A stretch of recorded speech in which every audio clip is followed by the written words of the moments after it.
broomstick clatters to the ground. There's a gasp from behind you.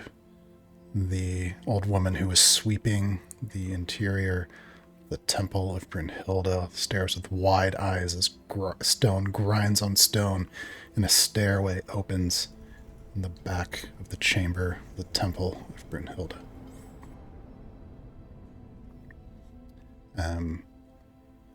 Those of you who are in the temple, as you glance back, you see the old woman. You also see Casey, Peach, looking on from just outside. Oh, there you are.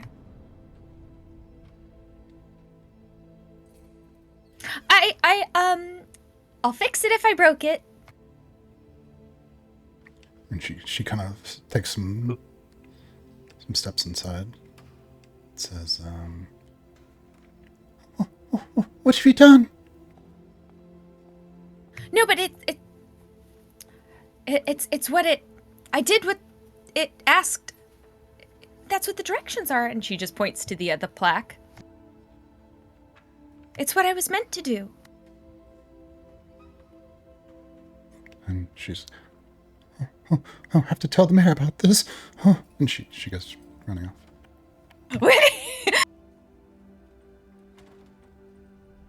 I'll fix it. It's just a door.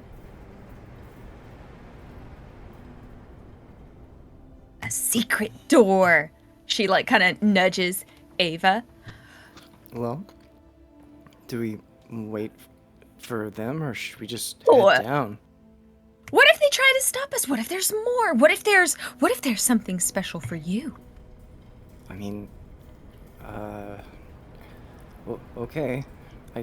It could be bad either way, but sure, let's, I guess, go down. It's blessed by the maiden. This should tell you above all things that it's just fine. And she just starts going down the stairway.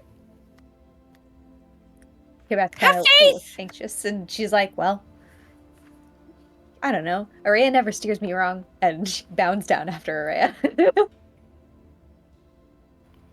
Ava goes and picks up the broom and leans it against the wall, and then sort of nods to herself and scampers after them down the stairs. There's Peach and Casey just outside the temple. You can see the old woman running off towards the center of town. The big statue, the kibis. What do we all remember? Peach and Casey just awoken here in the temple of Kibeth? Just like always. You vaguely remember all the things I described. Wait. I felt distracted for a moment, but... I mean, don't get me wrong. It's a beautiful statue. Enormous. I mean, bigger than the statue of all of us. But I mean, Kibeth's statue looks great in the center of town. I mean, they could have made more than just a statue of her there, though. You know. I mean, there are plenty of statues of Araya too, Casey. Don't be so. That's true. And people seem to know who Doc is too. We should probably talk around town.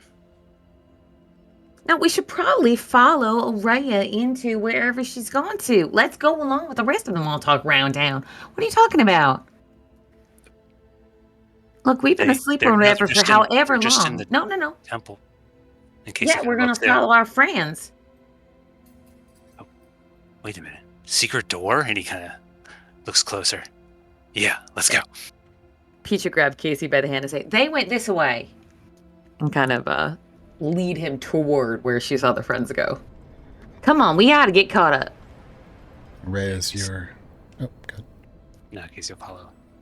Ray, as you're moving down the narrow staircase that reaches down to the deep, you can see there is a warm, bright light ahead of you down the stairs. You make out the silhouette of a figure, feminine, standing on the stairs ahead of you.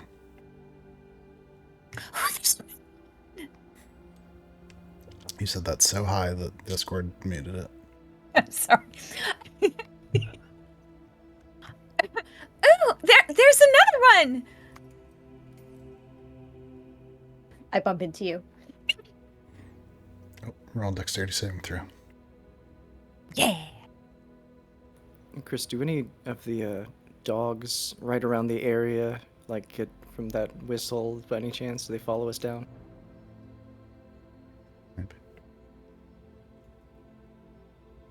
A bunch of teenagers hanging around suddenly start feeling like really annoyed and they drift away. Oh, Araya. A critical failure from Araya. I'm gonna let it stand. Okay. Kibeth runs into Araya from behind, knocking her forward. Araya begins to go tumbling I'm gonna go ass over tea kettle down the stairs. I attempt to catch up to get her. You can try to grab onto her. All right. Yeah. Make You gonna grab my tail? Make an athletics ability check. We'll say. Oh. Oh no! Just barely out of reach. Whoosh, swipe. Just like oh. yeah, cushioned by voluminous robes. Bum, bum, bum, bum, bum. Ishtalon, as you stand on the stairs, you hear somebody tumbling down behind you. The stairs are going down, right? Mm-hmm. You're down them already? Yeah, someone above you is tumbling down. She looks over her shoulder and steps to the side. Right, you continue to tumble down the stairs until you spill across the floor. You slide a little bit. You find yourself standing behind. You're looking at the back of what seems to be a large statue and two smaller statues. There's a warm, bright light that seems to be local to where you are, but you're not sure what the source is itself. You smell the scent of smoke and cooking meat, but there's dust all on the floor, like you've smeared through dust on the ground. Should have known from the sound it would be you all. She walks over to help Araya up from the ground. She tries to salvage her dignity. But she can't. You know when somebody watches you like eat it. She's just blushing. She's just. I don't know what you mean. Can you be more specific? There's like just a very like need for this moment to get faster. Yeah, no thanks. I'm fine. I'm fine. Oh, there's 3. Wait, how did you get down here? How did you get down here so fast?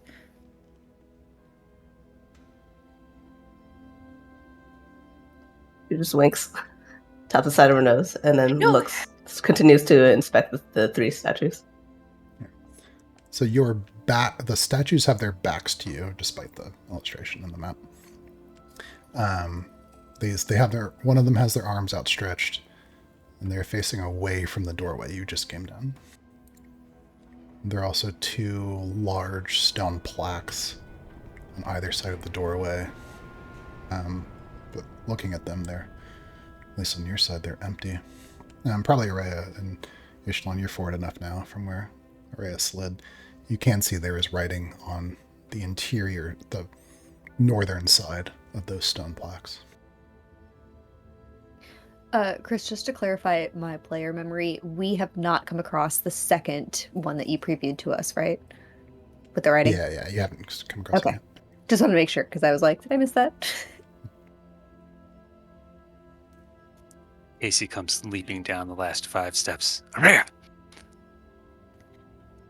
Peach is one step behind him, going, Casey, Feldspar. And he's pulled a ball of fire out of the air. He's like, "Oh, you No, I just I thought you were under attack." I just slipped. Let's just not, let's not pay too much attention to that. Casey Beth looks really embarrassed. Like she's like bright red, hiding her face. Like, yeah, just slipped. Casey just stops and stares. Ray, as you start to get up, you realize you've got a twinge in your ankle. Now you've twisted it. You have -5 movement speed. Son of a biscuit. Yeah. I mean, it was like a lot of stairs. She sort of like hobbles around to the other side of the statue to take a better look. Beth comes next to you and she puts her hand on you and she's like, "I'm really sorry," and I'm gonna use one of my healing things on you. What does it look like as you use your healing thing?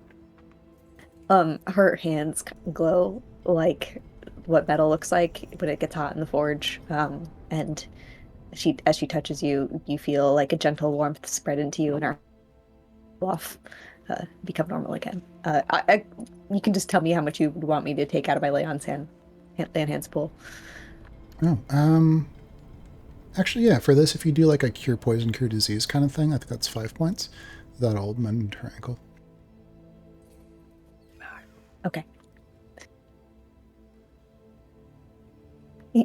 I whisper, "Sorry about that." No, I was just excited, just like you, to get down here, and I got down here much faster, though somehow not nearly as fast as Ishalon, which... How did that even happen? I don't know. This whole place is weird. This place seems to be, I don't know. Amazing, right? She kind of glances up at the back of the statue. Yeah, amazing. Let's investigate. It's like it was just made for us, Casey. It's like a future telling of our most definite heroic accomplishments. Casey's no longer staring at her. He's staring at Ishtalan. Since the mention of her name, he doesn't respond. Ishtalan is currently staring at the what's the word for the big bow thing in the middle of the room. That is. Yeah. So, Ishtalan, as you peek around the statue, what you see, what seems to be a ballista that is aimed in your direction at first glance. She is definitely doing some quick side steps over to the side, as she does also, like Araya, she wants to circle around and see what the front of the statues looks like. Okay. And stay out of line of fire of that ballista. Yeah, so you can each move up, we'll say just for the moment, just 30 feet to kind of situate kind of where you are and where you're going. This is not a combat thing, I just want to have an idea of where you're moving.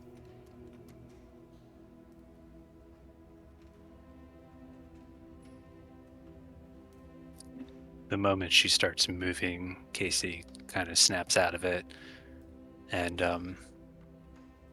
says to the group in general, "Traps. No, this is just the place for traps. Be on the lookout." No, this is a temple to Brunhilde and to the maiden, apparently. And the maiden just happens to resemble me, which is very flattering. Peach, Can I suggest that a second? Well, can everybody remind me who Brunhilde even is? Is she the one all who looks like... And Peach gestures at Kabeth. Peach was not here for any of the Brunhilde stuff. Who all... Well, it's a little complicated, but there was a temple to Brunhilde in the previous town that has a name. And I'm so sorry. Go on. that's part of the complication. And the name. So there was a temple to Brunhilde in Mirwood, and when, as Casey and Shalati and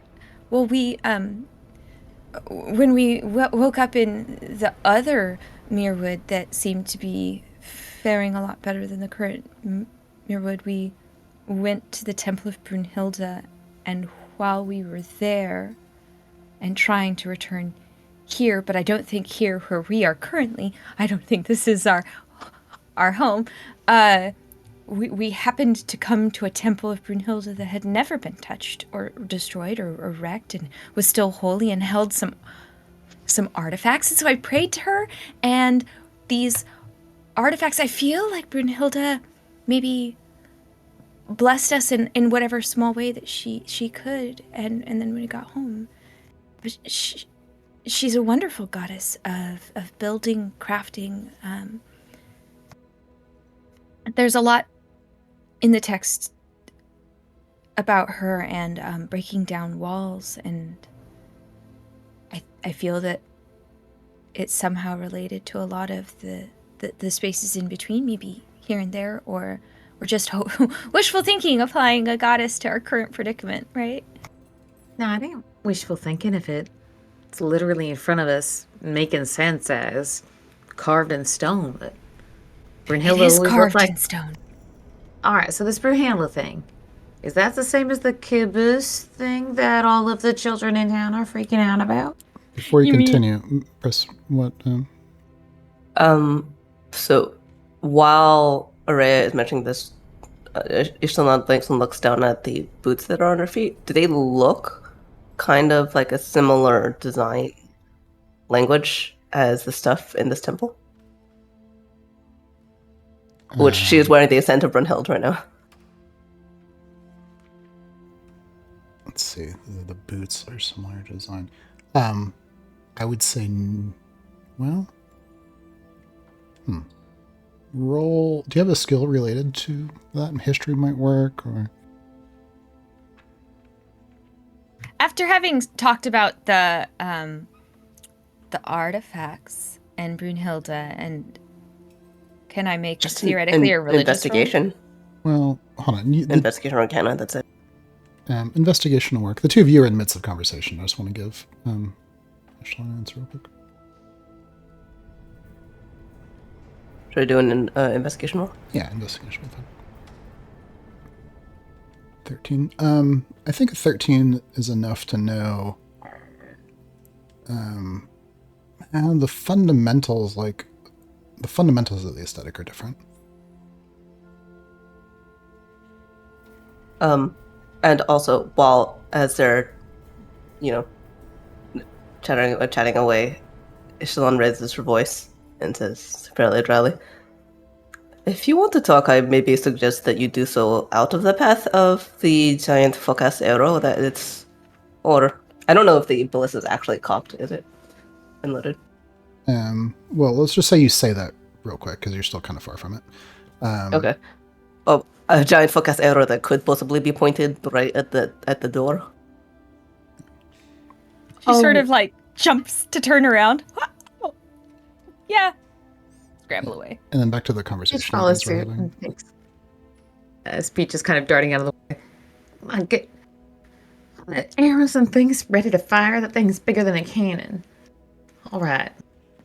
Anyway, Araya, I don't know, maybe I didn't pay attention much to religion lessons, but I don't remember there being some kind of demigoddess that looked like Kabeth, and I don't remember images of the maiden, little ones I've seen looking particularly like you. Not that I mind No, the they depiction. don't.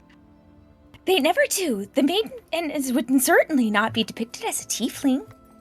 I think. I mean, we're clearly in some kind of alternate Yes. place, and apparently we're mythical figures from the past in this world, and there's the versions of us that are remembered by these people, and there's a whole... Did you see there's a whole festival with something that seems like it About might be feeding coming? you. Yeah, I'm on board for that one. I think it's wonderful. Yeah, kibbutz, you can go over there and get as many snacks as you can hold. I look forward to your inevitable snack run. As people are sort of talking, Ava walks slowly around the large statue, just kind of like looking around the room and occasionally looking back at her feet, trying to remember what Casey had said. What does she kind of observe around the room? Yeah, I'll let you know in just a second. Everyone go ahead and move to where you want to be when the explosion happens. Excellent. About how much time is that? It probably depends on how far she's made her way. No, it's just that initial movement I gave everybody.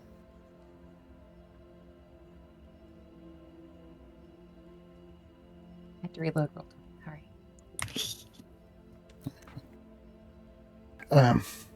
Okay, yeah. So as you guys begin to spread out, having a look through the room, I'll give you a little bit of description. The narrow set of stairs you came down lands into a reasonably flat chamber, and it's very clearly old and dilapidated. Parts of the ceiling have collapsed in places, big slabs of stone have crumbled, blocking visibility in some parts. There are cobwebs in some of the corners, and there also seem to be native plants. Well, there are plants growing in the room itself that are giving off a dim blue light. There's a bright, warm light from your side of the room, but you're not sure where it's coming from. When you look around, it kind of seems as though it's coming from the statues themselves, but you don't see fire or any actual source of light. The statues are facing away from the stairs that you just came down. So the statues are facing into the room, and there are two large slabs of stone on either side of the door that leads back up that has writing on it. Does anybody read Dwarven?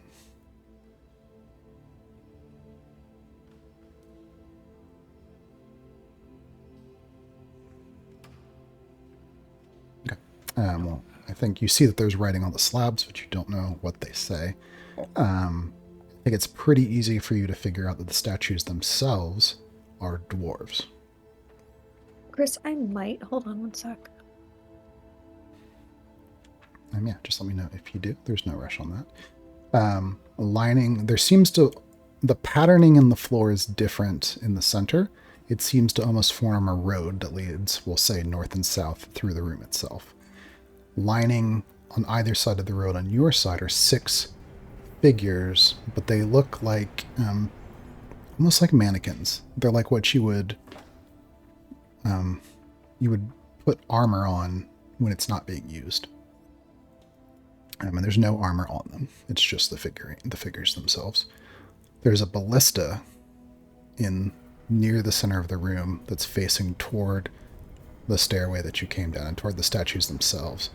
But it looks long dilapidated, partially collapsed. Absolutely not operational. Beyond that seems to be a slightly raised stone dais that has a campfire and a cooking pot on it. And as you glance to the room, you can see that there are like clay pots, bits of just random things, bits of metal. There's some golden coins on the floor. And everybody roll actually survival for tracking.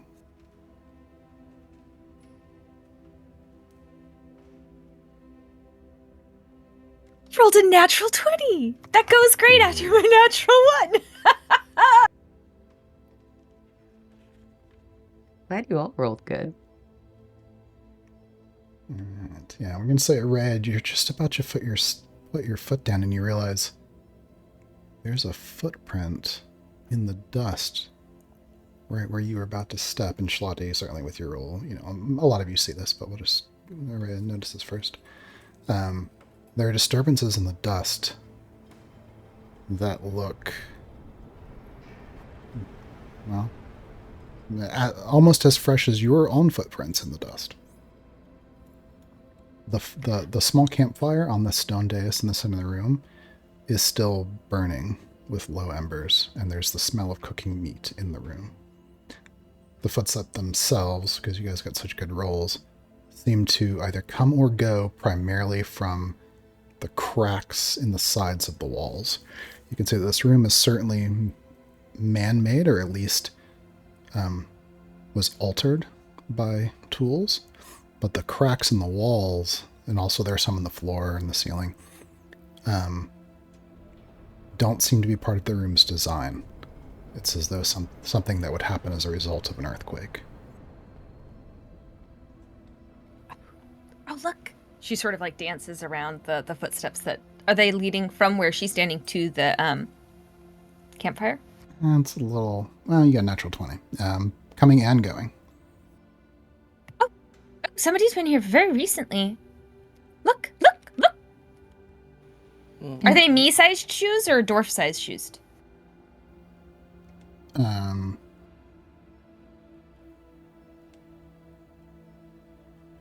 They're not shoes, bare feet. Are they Following Araya-sized feet or dwarf-sized feet? Yeah, I guess you could tell. They're kind of wide and stout, so we'll say dwarf feet. Noticing the footprints after Araya points them out, Peach had not noticed them herself with her 9. She would kind of look around and then would just holler, "Hey, is anyone out there? We're not here to cause any harm or any trouble or anything, but anyone else here in this room? We don't want to surprise y'all." Ishlan gives her a disbelieving look as she's already, like, on noticing the footprints has ducked behind a statue and done her best to try and hide. Being here would hurt us. Peach's voice echoes out throughout the chamber. You can hear, what's the word? Anyway, you hear it bounce, echo back to you. And pretty much as she says that, you hear footsteps coming down the stairs behind you. Although I'm not going to stand in the doorway. I'm gonna hide behind a statue. You see Mayor Gelg, and seems to be flanked by 2 other dwarves with hatchets. Come down the stairs. His eyes go wide. What is this? I don't know. What is this? Oh, sorry. Did my hollering disturb you? We just had seen some footprints around, and we just wanted to see if anybody's here. We had permission to be here. What is this? What's happened? What do you mean? What's happened? I just folks did on what the the first sign floor. instructed. Oh no! Hold we are! Don't do anything! And his eyes have gone as big as saucers, and he's looking around with the kind of wonder that roll insight actually. Yeah. Son of a biscuit.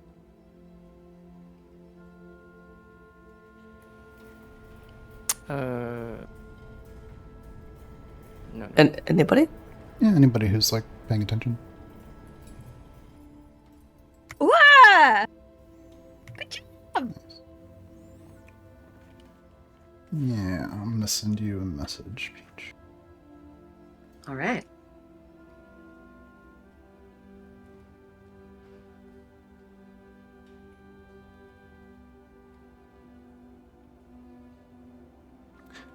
Yeah, and he says, he kind of looks back to each of you and says, no one, don't touch anything. Come.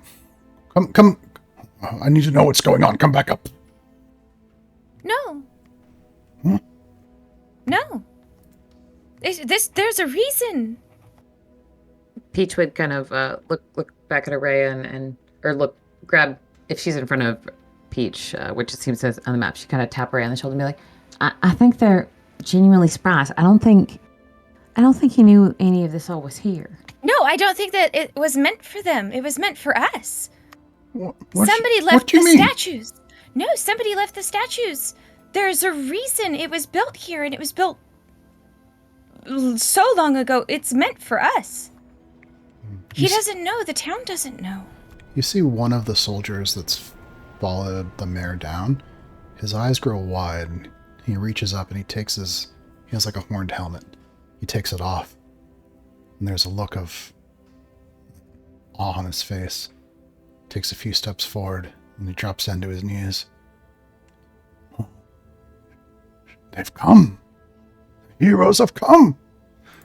The other soldier rolls his eyes. He goes, Those are just stories, you idiot. A red What? dog. No, they're not stories, but they just haven't happened yet. We need to be here. I'm certain of it. Just have faith. They wouldn't have said it this way if it wasn't meant to be. They do have faith in you. No, in the maiden and in Brunhilde, they have. Araya, you wouldn't have been able to. You were the only person who's been able to even discover this place. Look, these folks did not know this was even here. Like, whatever this is, despite the footprints or anything, she says that part kind of like, sort of voce, like a little bit under her breath, like despite the footprints, the folks that are here, at least coming down the stairs, they had no idea this was here. There had to be something special about you that opened it up. You're the only one able to unlock the lock. No, it's all the statues. There's a reason. We need to know. I'm so sorry, Mayor, but I think it's too many coincidences and we need to keep going. I understand that it's confusing and you should stay here, but there is also a ballista and we need to figure this out, and I'm so worried about your own safety. Mayhaps you can go upstairs, and when we find exactly what needs to be found or what was meant to be found, that we'll come back and report it, but it's important. Did you guys not introduce yourselves when you came into town? I did. That would have cleared a lot of things up. I did, but you see, they think that Kibeth is Kibis, so they don't recognize her name anymore. And they think that that Ava's an owl woman, despite that's just... They know stories, not really us, so it doesn't make sense. Casey, we saw those statues around town, all right? I think the rest of them all are gods. Or some Not similar gods, thing. heroes. But we're not heroes yet. Do you understand that this is out of order? Araya, that's Well, yeah, not all of us. created. You and Doc and Kibeth are, of course. You certainly look like these heroes. The mayor No, says, wait, hold on. Hold on. You're not making any sense. Just I know. You need to have faith. roll persuasion. Also Peach, right? I've also been talking. Well, you were talking. It seemed like you were talking to Araya. But I'm super persuasive to everyone. I'm gonna use a thingy and re-roll that, because I got too big of a plus to get a fucking 14. Maver is meant to be low, Ooh. apparently. Wait. I will use an ability here. I'm gonna use a reaction. And Araya, you feel like a little bit of almost, I'll call it luck for now, as a little bit of light inside you turns. I'm gonna roll a d6. Or Chris, do you want the other person to roll a d6 for the ability thing? Oh, no, I you would- can roll it. I have been rolling not my best. All right, But I let's do. see. I interpret your ability though as the maiden, just like that. I'm right. A And you know- conviction. Araya, my persuasion ain't super good. You can also have the D8 I've got over I kind here. of figured it would be a 1. How about you have this D8 though? Peach hands her a D8. Come on, pile it all on. Yeah, so 16 in either case, Peach or Araya. The mayor says, no, hold on. Hold on. We don't know what kind of things could be down here. There could be fragile, ancient relics. You have to be careful where you're going and what you're doing. Don't touch anything. We're gonna. We're professionals. Trust us. We a little bit are though, and I promise you that no one would respect things of the maiden or any of the goddesses and gods with as much care that I would. Sincerely.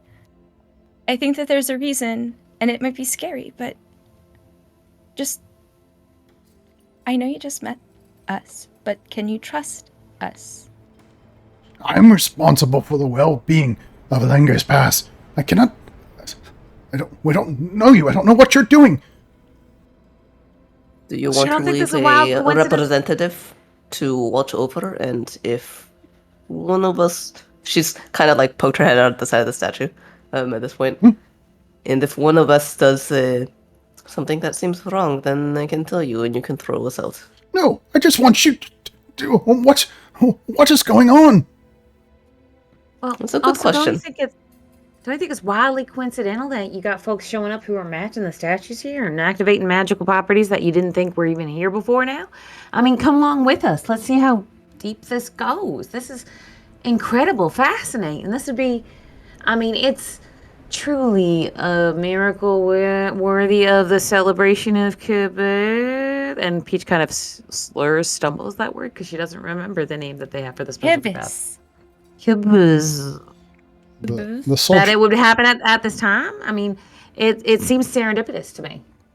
Come along with us. Is the soldier still kneeling? Because Araya will just help him stand up. The soldier sort of, as you guys are having this conversation, he kind of gets up and he touches the mayor on the shoulder. He says, "It's them. It's them. It's true." The mayor seems flustered, confused, looks at each of you. Peach, roll your persuasion now. do better than me. Much better. Thank you. It is her best thing. Okay, so it's a 27. Yes. Yeah, the mayor seems to look at each of you, calms down a little bit. Says,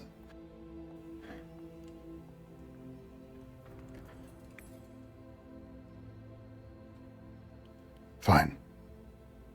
Look around this room. Don't leave this room. Okay. We'll see what's going on here. Plus, you're already got people down here. And he kind of points towards the ground where all the footprints are going directions. Yeah, there seems... Well, no. Oh, there's something written behind you. Do you read? Can you... What is it? He turns around and he looks at the tablets. Oh, it's an archaic dialect. Yes. It's spread the learning of our kin. Knowledge of the old, and yeah, this one says, beware the sky, for they eat the light. Oh, this one's not nearly as pleasant as the other one. Spread the learning of our kin, knowledge of the old. Beware the sky, for they eat the light. Is that ancient history taught in our textbooks, Chris? Roll history. All right, let's give it a shot. We lost our history. Dang it. The book reader is like, didn't read that one specific. Was busy reading fantasy romance novels. Girl. Fair. Yeah, there are some ancient myths about, creatures that devour light itself. I'm not sure if this is referencing particularly that. Yeah, maybe it says nothing.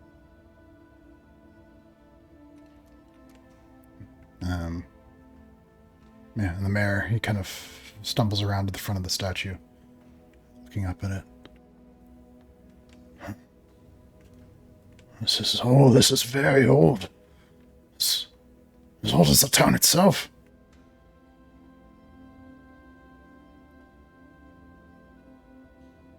Casey nods to one of the soldiers.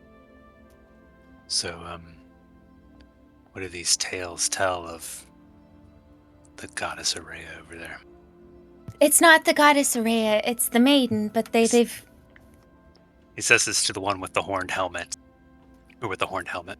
Well, both the guards have horned helmets, but he's taken his off. He starts to talk, but the mayor actually interrupts him. And the mayor kind of rolls his eyes and says,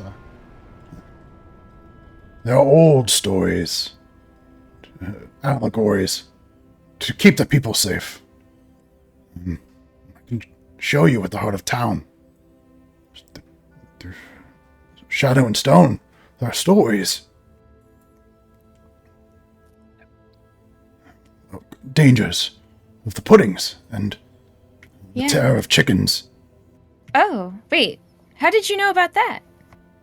They're in the ancient stories. No, but they happened... They just happened. Well, I don't know what you're trying to say, but our people have... We've long prepared for the coming of a long winter. And then long days. Does it tell of a town beset by the undead and liberated by the group of heroes? And being... Or maybe about the giant Aranakis and its tiny minions that are taken down. And Tales of rescued. winged beasts, feathered beast. Question. I got a question. How long ago do the legends say that this happened? Like 100 years ago, 200 years ago, 5 billion years ago? Well, as long as 1,000 years of time has passed since the founding of Alinge's Pass. That's long enough for a fact to warp into mythology. What about the Feldspar Accords? Is that in there? See. What? The pact between the Forge guy and the King of Up. Did that make it into the stories? And the soldier's taking his helmet off. King of the Up. It is in there. What? Oh, good job. Kingdom do we live in? Do you live in? The mayor's kind of squints. Have all of you gone mad? We are in the Kingdom of Lux. This is the village of Alende's Pass. And the year? Well, we asked them that when we got here. Yeah, they give the proper year. I think we're at 11. We're at 10:18, 10:19, something like that. I don't know. The soldier sounds uncertain. Yeah. He's lying. I want to roll insight. I'm pretty sure it's the year 1019. 1019. Yeah, that's what It that's was what I my first question. But they give the correct date. have. we come barreling out of the wilderness like, what year is it? Yeah, she rolled up like it was Terminator. What year? The mayor, he squints a little bit. He looks at each of you. It cannot be true. That's why I said there was a reason for it. I think. I won't. But well, This is not what I imagined meeting heroes would feel like. That was it's Chris because we're laughing. not. It's because we're not the heroes yet. As she says not, Ishtalan wants to like instinctively know her and slap a hand over her mouth. We're not Speak for them. yourself. We are. Look at us. We're like awesome heroes. It's just like Stories of this- heroes have to start somewhere, right? No, but I think Clearly that look the part, Aurea. No, I just think that what we're meant to do was left here. If you are not the heroes who would save us, how do you not know the stories of yourselves? Well, we know the chicken ones and the pudding ones, and we could tell you. We just like to hear you, Sam. No, Casey wants to hear you talk about him. That's different. Yeah, Casey puts his hands behind his head, and he's wearing these ornate bracers that Aurea you certainly recognize as the Brunhilde bracers that you recovered. I think, and Peach is turning on the charm, I think what would be really helpful is if we all kind of got an understanding of what your all perspective was about this, these heroes of it all. What are the legends that you all had grown up knowing or have been passed down? And then we'll be able to tell you whether those are accurate to what we know or what we all are involved with or not. They are. I just think, you guys, I think that It's all true. I think that some of the stuff just hasn't happened yet. That this temple is maybe something that happened after it all happened to help us guide our way. There's things we're missing. Listen. Peaches succeed because he thinks that's a great idea. The mayor says, with the founding of Alenge's Pass, there were foretellings of things to come. Of long days, and hard winter that would never end. Of the terror of the puddings. Of the terror of the chickens. The king of the up. In his battle with the deep. And has that all come to pass according to the stories that... Those stories have kept our town safe long ago.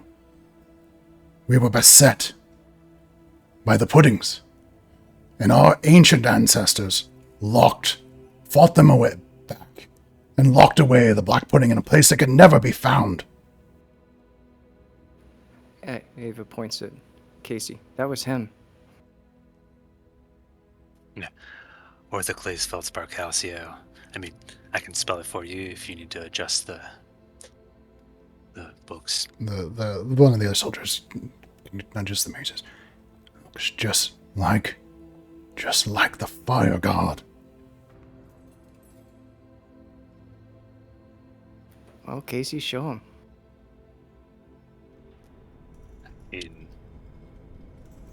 He snaps his finger and a ball of fire appears in one hand. And then snaps another finger, a ball of fire appears in the other hand. The mayor narrows his eyes, but the soldier, his eyes grow wide. And he brings his helmet close to his heart. And what about her? And she points to Araya. What do they say of her? The maiden. The maiden will bless all and hark the horns of the maiden. Well, Araya, give him some blessings. Well, no, it's just... I can only be as I am. It's just prayers and... She'll just gently, like, touch the shoulder who had kneeled and with, like, a bit of the divine light, just put...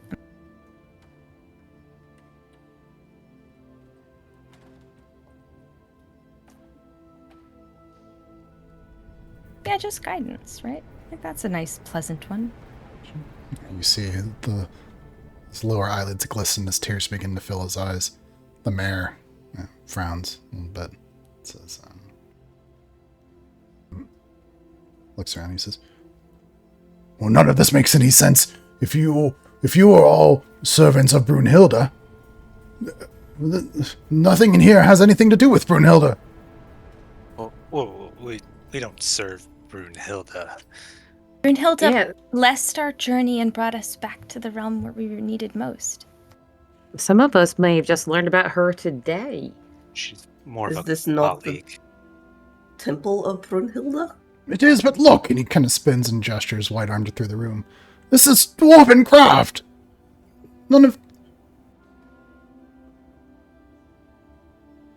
I mean, Are we there used to have more- dwarf friends? Maybe they built there- it for us. 2 weeks, everyone. Are there more carvings and things around the room? There may be. It's hard to tell from Like any this side. tableau or writings? Okay. Well, We had stories too in our village of that and there were some dwarves who had actually fought some monsters long, long ago. Deep in the earth beneath. I wonder. And she's going to sort of wander away to start looking around the edges of the room at any tablets and things like that. Not that she can read them, but Yeah, the mayor seems to have given up on the idea of stopping you. And so, It was never gonna happen anyway. well, we may not look like you expect us to or act like you expected us to, but it sounds like we are who you think we are. And the statues you have all around town seem to suggest that too. So, Oh, Ava, a lot of the statues show you rather with your mask depicted. Not to put you on the spot, but... I guess we'll pull the mask down and sigh. And then sort of... out of curiosity, were the statues of Shalati or Ishtalan? There's a statue, I can't tell. the one at the campfire that you'd already seen was Shalati. And like, it was like a... I'll explain. It was like a scene of you at three of you at a campfire, kind of in the round, like just. But the fire was stone, and the logs were stone, and all that. Stone fire. We don't exactly know what this is just yet, but there's no way for us to say if it's safe or not, and I don't think you guys should be standing in front of that thing. And she points to the ballista behind them. So maybe you could just wait towards the edges, and we'll try to investigate, and promise we'll try to be respectful of this place. I'll not sit by idly. I want to know what this is as much as you do. Ishalon has doubled back at that point and has sort of reached to grab the teased dwarf. One of the dwarf, whoever's nearest. She's going to be like, actually, if I do find something, I want... Maybe one of you should be along to help me read it. And then she wants to start towing one of the way behind her. Out of character question, is there statues of everyone, or like, so because you mentioned there was a statue of Shalati earlier. I think I might have just missed this on the listen to last session. I thought there were only statues of Araya, Kabeth, and Doc. Well, that you've maybe seen so far. At the campfire, maybe I misspoke, but there were 3 people there around the campfire. Okay. Has Peach seen any statues of her or of Salinger? No, not yet. Okay, thank you. But you guys haven't explored the whole town yet. Yeah, no, I just wanted to know for Kate's own reference as a player. Thanks. The mayor seems a little flustered, but the soldier is taking his helmet off, kind of turns to him and says, "It's them. It's really them. This is it. This is it. It's happened after... This is really happening." And he kind of turns to go with Echelon.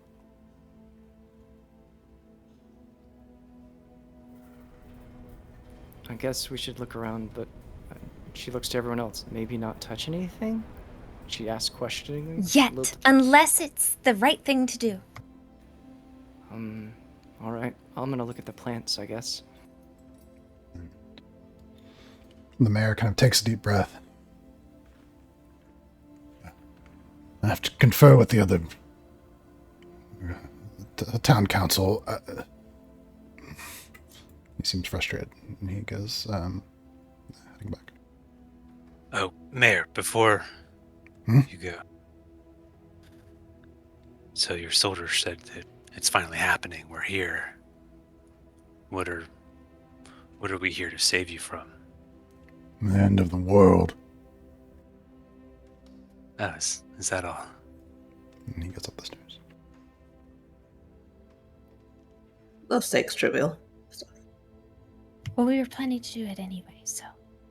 The other soldier who still has his helmet on, he kind of looks at you and says, "Yeah, I'd be happy to help you. I don't know if you are who you say you are, but I want to believe." Do you read Ancient Dwarven? I can make sense of some of it. Oh, that's better than me. I can only read Celestial.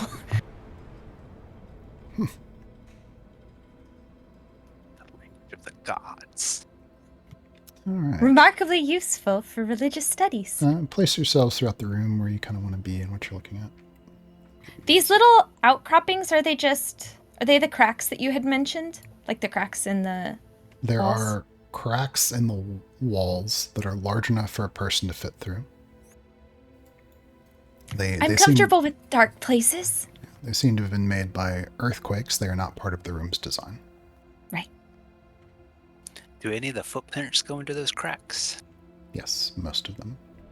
Is there one that seems more popular? No. Many of us have the same idea, it seems. Chris, I'm investigating the ballista to see if I can disarm it. Okay. Roll and yeah, I'll start over here. Kabeth, roll investigation.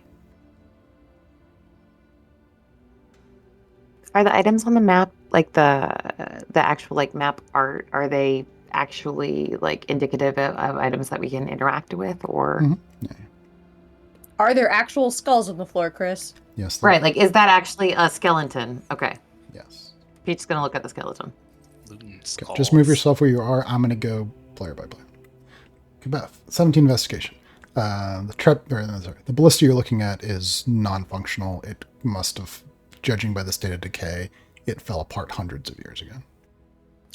I announce this to anybody within earshot. Well, looks like this thing's not going to hurt us, so that's good. But look out for other traps.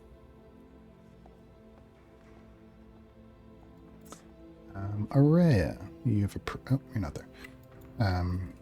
Ishtalan, you're approaching, looks like one of the mannequins. I think her first thing, she's basically looking for the, I almost said man-made, but I suppose that'd be the dwarf-made stuff in the room, to see if there's any kind of writing or clues as to what they were for. So she's looking at the statues and the mannequins first. She'll eventually probably make her way toward the other end, the northern end of the room. Okay. Or where you are right now, there are, look like 6 mannequins in your area. One of them's almost fallen over because part of the ceiling has collapsed. Looking closely, roll investigation if you haven't already.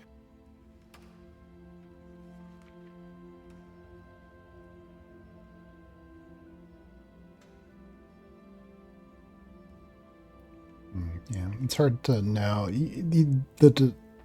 These mannequins seem like the kind of thing that you would display armor on. There is no armor on them. The statues... Are they shaped differently? Is there a me-shaped one? They're dwarven in shape. Oh. The 3 statues on the southern part of the room are also depict dwarves.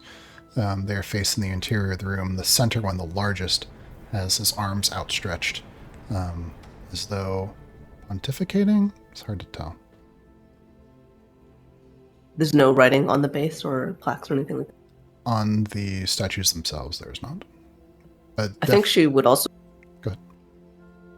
I think she would also want to investigate them closely to see if there's any hidden catches or Okay, perhaps pockets. Yeah, okay. So you can begin doing that. That might take a little while.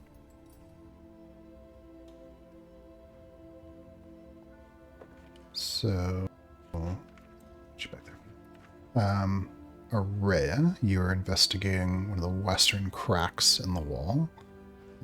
You'd already noticed there are footprints coming and going from this crack in the wall. When we, I'm just gonna call down it like a, hello. We don't mean any harm. Your voice echoes. Is it like, does it go seemingly a long way? I've got dark vision, so does it go seemingly a long way? No, yeah. Well, it winds pretty soon, so like you're only looking Right. like 15 feet in, so it's hard to know. Are any of the dwarven guards still here? Mm-hmm. One's still near the center of the room. The other one is with Ishtalan. I think it would be a good idea if maybe you stood here while we investigate the room, just in case. I have reason to believe that someone was here recently, as the fire is still burning, and we didn't start that. We didn't start the fire, you see. I can do that. I'll keep an eye here. Yes. Oh, thank you. I don't think it's anyone who means us harm, but we'll figure this out. We'll find what was meant to be found here. Your city is very important, I think. Yeah, he kind of he looks at you with expression of uncertain reverence. Peach, what are you looking at? Peach is, she would have wandered a little bit further north on the map, and coming across what looks like a skeleton or a corpse. She'd investigate it before moving on to one of the other cracks to look at. But she'd see first, there's a body here. She would look to see what it was. Yeah, one thing at a time. So yeah, you crouch down next to the skeletal remains. Please roll medicine or nature. Or both. Medicine's better. I'll go with that. All right. Yeah, you see some scrapes and broken ribs along the rib cage. More than likely, whoever this person was, and they're kind of halfling sized. looking closer, or actually, go ahead and roll nature as well. But they were certainly killed by some sort of puncturing wound to their chest. So to A 14 on nature. This is a kobold skeleton. whole skeleton. Okay. I know Peach is not like a medical person, but is it old? It is skeletal, right? It is skeletal, however, there are still there's still little bits of connective tissue and things like that. This is not an ancient skeleton. This is recent. Okay. Okay. I should rather phrase it as, can Peach tell how old this is?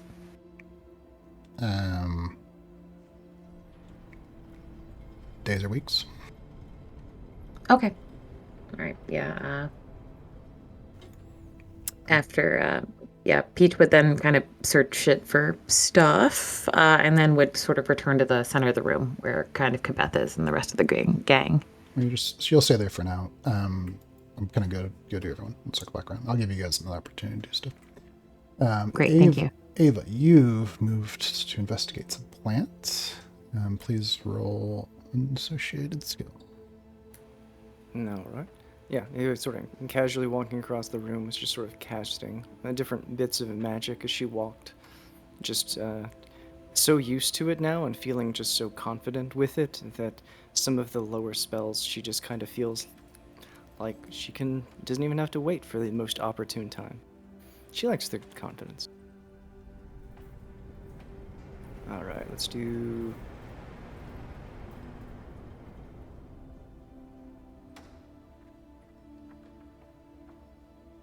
And I'm gonna do guidance with this as well.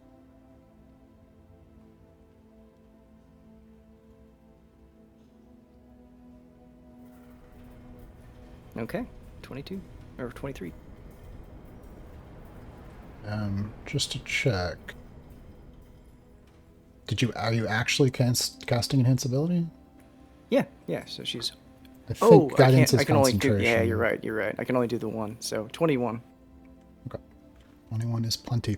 You see some strange growth, sprouting leaves, and mushrooms in this area that you're investigating. Notably, the mushrooms, maybe not so much a surprise.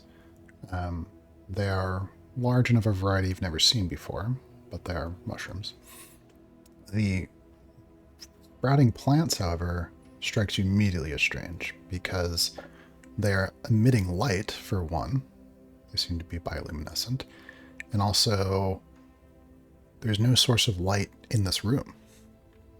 All these leafy plants are the kind of thing that grow outside, not in a temple, not in a cave. Yeah, she sort of kneels down and puts on slips on some gloves that she's sort of looking through there, and just will continue kind of investigating very slowly in the plants, just really interested in them. You see immediately that there are some unripe berries on the plants, and there are some, I think stems is the right word, that are torn, where berries have been plucked. Interesting, she says. Okay. Yeah, she makes a final note of the plants, and then gets up and will move on. Casey, what are you doing? Casey kind of moves up the right side of the room. In the first corner, he waves a hand and shifts some of the dirt in that crack to mold earth to make it a bit harder to traverse out of there, in that bottom right corner. And then he moves up towards the second crack in the kind of pile of stuff to the left there. As he's walking, he spies Doc further down. He's like, "Did you hear him call me Fire God?" It makes sense that they call you Owl Woman, because like you help people that have been hurt. Like Ava kind of laughs. I heard, Casey. Do you find anything? I don't know. Kind of glances down at the stuff in front of him. What's there, Chris? Yeah, ahead of you, you see gold coins on the ground. They are of a design that's not Lucian. They seem to be, like the symbols on the front seem to be similar to like runes, like dwarven in design. There are also some ceramic pots. One of them's filled with like a white cloudy water, probably from like a high mineral content. And the other ones, they just have some like sundry kind of in there. There's also a small campfire nearby it, but it looks like long. It's cold. Doesn't look like much, but I mean, we definitely weren't the first here, or even the second, it seems. Glancing at the two campfires. Yeah, there was some berries over here that were eaten recently. Yeah, roll nature or investigation, Casey. That's my best thing.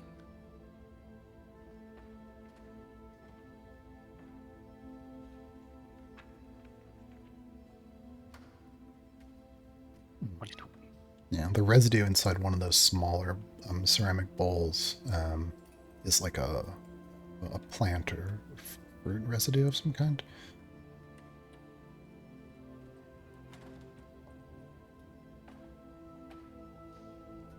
Seems like,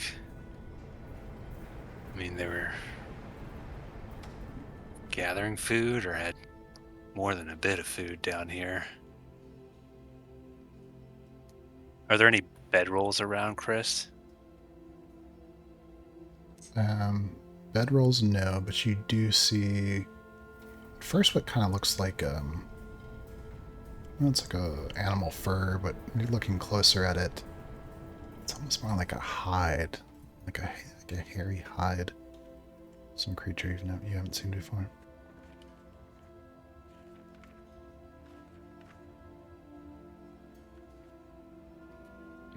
Hard to say how long they were down here, though.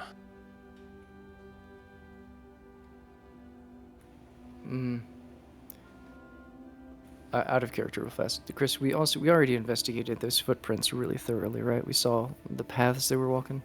Mm-hmm. Coming and going mostly from those cracks in the side. Well, entirely coming and going from those cracks in the side. But also throughout the room as well. How tall is the ceiling? The ceiling is about 12 feet high. Okay, so it's not a huge cavernous place. Yeah, no, not so much. But these footprints are fresh enough to make me think they're still down here. And he turns to the crack behind him and begins to move his hands again. He's going to bolt the earth there as well. Okay. Double check the rolls for making those things permanent, because I think there is something about that. Ava, Yeah. I will point out that where you are right now, you make out that there is another stone tablet on the northern side of the room.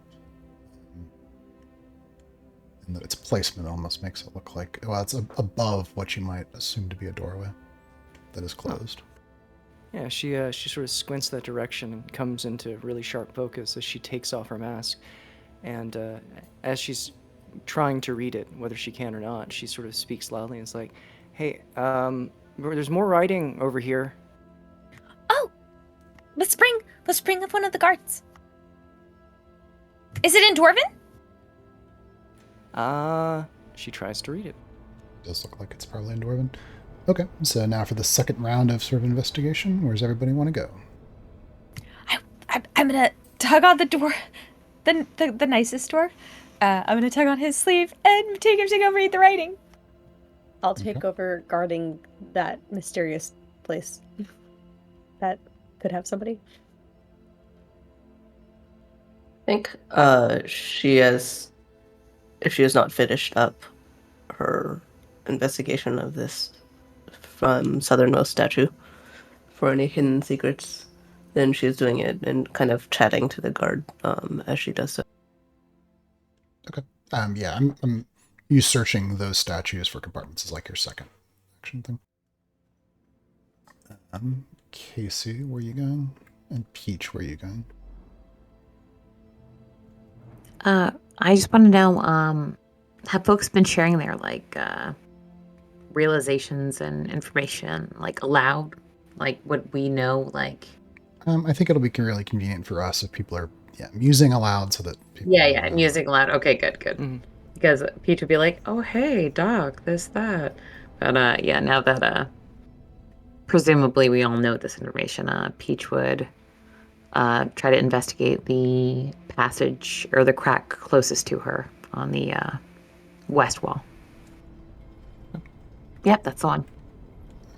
Alright. Casey, where are you going to go?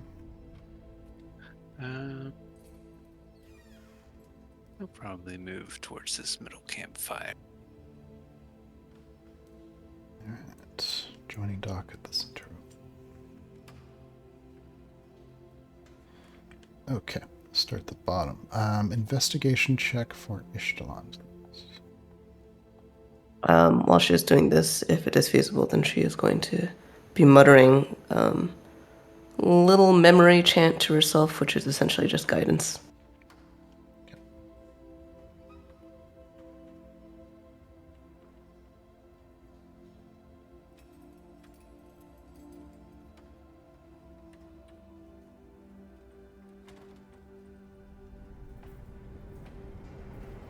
Oh, 15.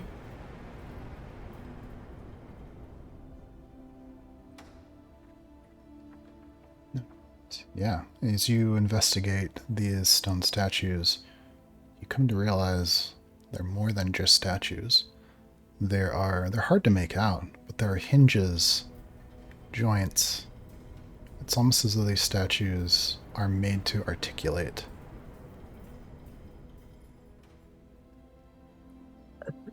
I wish Esmond were here. Seems like more is pain. And very cautiously, as she realizes this, she looks to see if they have weapons in their hands. They don't seem to. They have the depictions of weapons, but they don't seem to be actually able. They don't seem to be independent actual objects. They're carved in relief onto them as though they're meant to depict that these people have weapons, but it's not actually something you could pick up. It's not actually even they could pick up. I had a severe amount of deja vu about you trying to explain that something was not actually a weapon, but they had weapons. It was just not a separate thing. Yeah, I'm about to But be I'm assuming.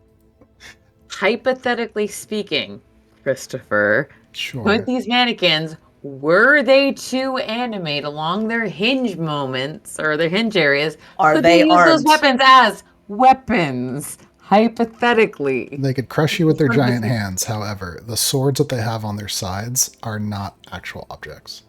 They're just relief. yeah. Yeah. Yeah. And Thank in you. her feeling around, she didn't find any buttons or levers or things like that. Not so far, no. Okay. While she's doing this, she's also chatting to the guard a little bit, being like, "So you really have had no idea anything like this? No stories about because it seems like the Temple of Brunhild or whoever built that was aware of this. There's that whole secret hidden door and everything. The stairs down here." Yeah, well, we know that Brunhilde gave vision to the founders of the town. They knew things that would come, but not this. We know that our people came from deep in the earth as all dwarves, but we had no idea that this was here. And no idea of what these little barefoot scamps who are making camp here might be? Oh, this could be. Oh, anything that lurks in the deep makes me wary. While I'm doing this, could you tell me, just pass the time a little bit, tell me some of the other stories? Like there was the pudding, there was the chicken. How was this black pudding sealed up again? Well, that one I know well. Well, that was some hundreds of years ago. We were warned about the dangers of the pudding, things that would take the shape of people, and lurk in the night. If you went traveling alone in the streets, it might snatch you up and take you off into the forest. And our ancestors battled the puddings and fought them down to the king, the black pudding, and it was sealed away in a place never to be found. Even we, kept a secret, of course, so that it could not be unearthed. And was that here or was that somewhere else? The ancestors of the town fought off the puddings, where the pudding was. Long ago. Before the founding of Lingus Path? No, after the founding of the town. After the founding of the town, so they did it elsewhere and carried the stories back here to warn you? No. The stories come from the founding of the town itself. The founders, one of the founders, Lenge himself, glimpsed through the blessings of Brunhilde things to come to pass. So these were I think I get it now. Okay. Visions of things to come. Now, for us, it's the past, but for them, it was.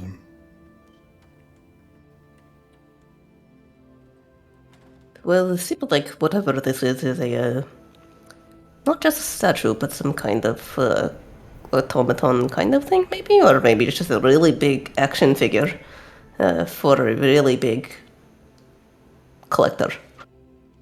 Maybe his eyes kind of get wide. You don't think it's going to? Oh. I wouldn't bet against it anyway. Oh. I mean, kind of there's probably there might be a reason why that ancient ballista was pointed right at it. Maybe don't go shouting any, words in ancient dwarven or something that might activate it. Okay.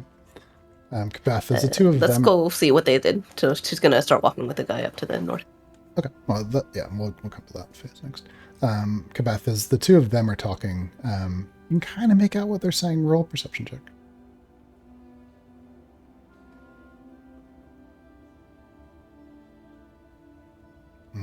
You see them talking, and you see that the dwarf gets a little upset, but he seems to get nervous, and he steps back from the statue, but you're not sure why exactly.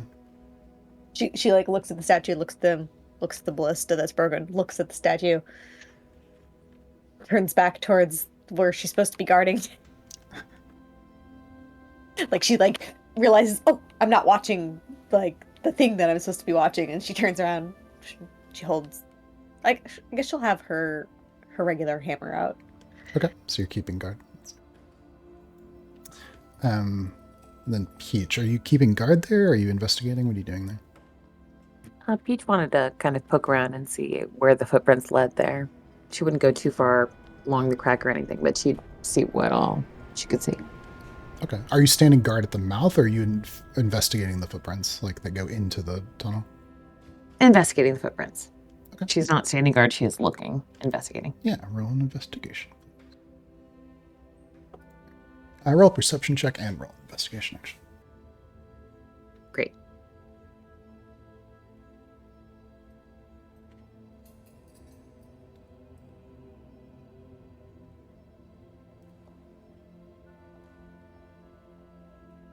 Are those the correct rolls? Investigation and perception? My cat was on top of my computer. Yes. Yeah. So the investigation, you're able to make out there are multiple sets of footprints coming and going. And with a 21, you can see they seem to mostly be bare feet. You do occasionally see one of them that might have a boot on. However, the 17 perception is not quite enough as you feel a snag on your foot, a catch of something, and then there is the sound of shifting stone, and from up above you, there is a collapse of stone as a large slab falls down toward you. Please roll a dexterity saving throw.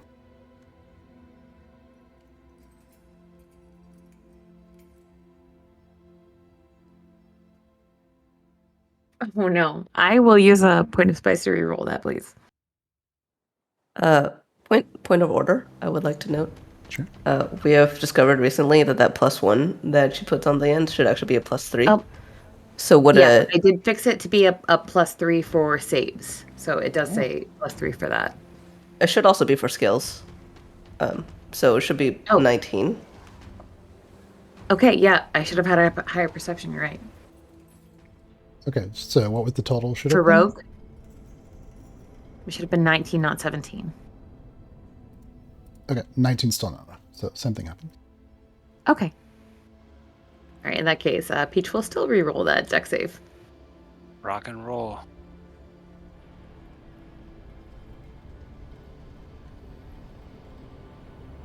That's a better one. All right, you managed to dive out of the way. You only get hit by some of the rocks, so you will take half of 19 bludgeoning damage, and you dive onto your friend's side of the rocks as they fall down around you. And as soon as that happens, you hear horns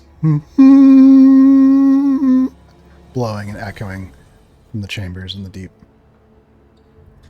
Are they familiar? Peach! And Michelin is going to start breaking her. As Peach kind of falls to the ground, she kind of holler to her friend, like, I tripped something. Something's wrong. Okay. And what happens there sort of, we'll say, obviously interrupts the people who are doing their other investigations throughout the room.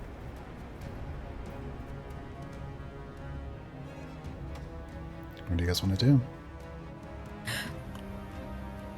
I think... Where am I on the map now? Did I get pushed back by the rock fall, and did it collapse the tunnel in front of me? It collapsed the tunnel in front of you. Yeah. And you're basically where you are. I'm gonna get the dwarven guards out of the chamber. Definitely have something coming. Yeah, I'm gonna turn to my guard. We need you to guard the way up and into the town. I think I know what's coming, but it is not kind, and I need you to protect the people who need most protecting, and we've got this. His eyes go wide. And this is the one who, the one with you is the one who had taken his helmet off, right? Yeah. No, I can't leave you. I'll stay. I'll fight. I believe you're strong, but the children... I'm going to be okay, but... Roll a charisma ability check. As they're having that conversation, did the horns, do they sound like they're coming from tunnels? Yes. Okay. Is Ava a 21 enough? Yes, 21 is enough that he does not leave. He says, there are more guards upstairs. I'm staying. Then stand behind me. Draws his hatchet. Ava will say, I can try to slow him down if you guys move away from the openings. Yeah. Are the horns coming from... Inside. It's... The horns seem King to be, of Up, we need to hold the accord! the horns seem to be echoing from all the cracks. All right, everyone, place yourselves where you would like to be as you make preparations, or if you're running or whatever you're doing. Yeah, you guys, move away from the holes. Okay, so only the ones that are leading out, not the one at the north. That's the theoretical path forward, but only the ones that are There's currently no opening in the north. There is a wall. Yeah, that's sorry. What seems to be a door, and then that thing. Okay, the southest one needs attention, and things that eat light. I'm worried. Yeah. So no actions yet, just movement. Like a turn of movement, or move to where we need to Just be. move to wherever you want to be. Yeah, Peach, back away from the... Yeah, I'm doing it. Don't worry. I don't want to be in front of the thing that just caused me harm. Peach is scrambling back as appropriate. All right. Ava's gonna. It was very nice that No Ixalan was actions there for a yet, moment. just movement. Oh, no actions. Okay. But I'll pull the dwarf with me. I'm not leaving him to die. He is not going to die. I'm going to let any NPCs die. Do we want to bottleneck them on the way back up? I'm gonna try to plug the holes to prevent them from coming in really fast. Just let me know if you want me to leave one open. Well, let's leave one open, which sounded the loudest for the horns. Okay. From where you are now, you can take actions if you'd like to. Sorry, I actually just wanted to find. So these things, they are piles of rubble where basically all sight is blocked through them. Yes. There's ceiling to floor obstructions.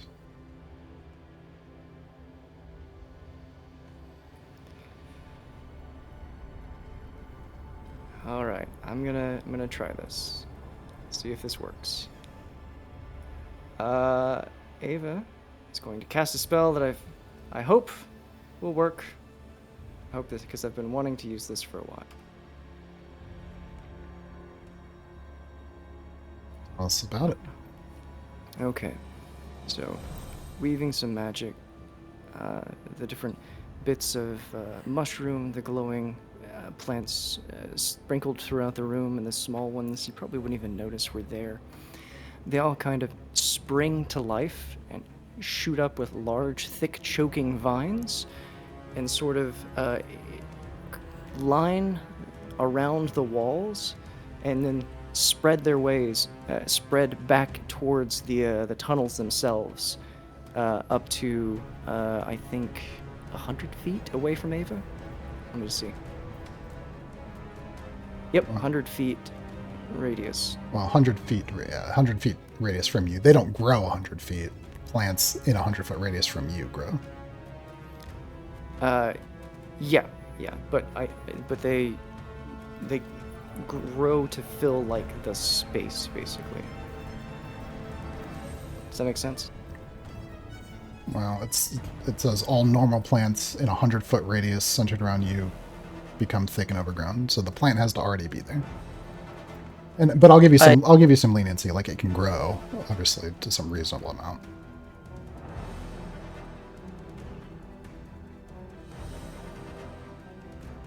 Oh. Like you can't use it on a place that's bare stone, but there are plants here. You can this is a good idea. You can do this, but okay. It's not gonna make plants grow where there's just rock.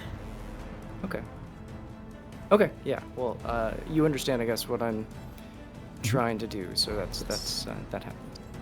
And then the area around where we are will basically remain open. Okay. So I'm basically gonna double the area of all the plants, and it'll have the effect of what's happening there. Does that sound fair? If that works, I guess. Yeah, it's definitely different from my understanding of how it would work. Kind of same, honestly. Okay. How are you interpreting that the spell should work? So, if there are plants within that space, they just kind of think of like poison ivy. They grow in kind of a cartoonish-like way to fill the area. So you can have a smattering of plants in different places, and they all just become thick and overgrown in the shape that sort of occupies that space. Okay. It is a third level spell. Okay. Tell you what. Let's do this then. You can choose 100 square feet of space that you want to become obstructed. Okay. 100 square feet of space? Okay. All right. Yep. I guess I'll choose the right side. I'll see if I can. You can separate that. You can separate it into sections. Okay. It just needs to be a total of. Okay. Fair. Okay. Do about equidistance for the 3 holes, except you guys said to leave one open. So the pink one, I guess, will not be covered, and the other ones, including the one that's been collapsed, all those holes. Can you draw take the square tool and just draw where you want it? Yeah, I'll do that. Draw a little leafy green stuff. I'm gonna cast Bless definitely on the dwarf. And nearest me, Peach and Kibeth. Thank you.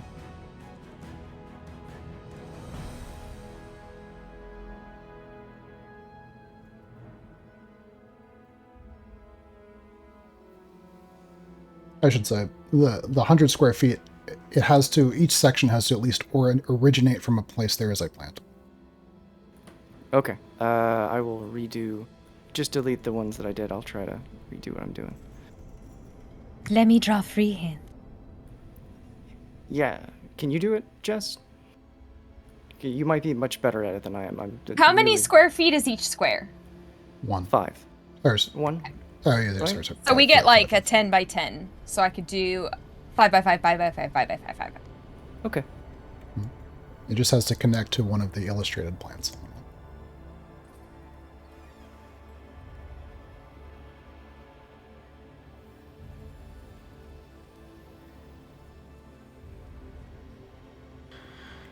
Let's see.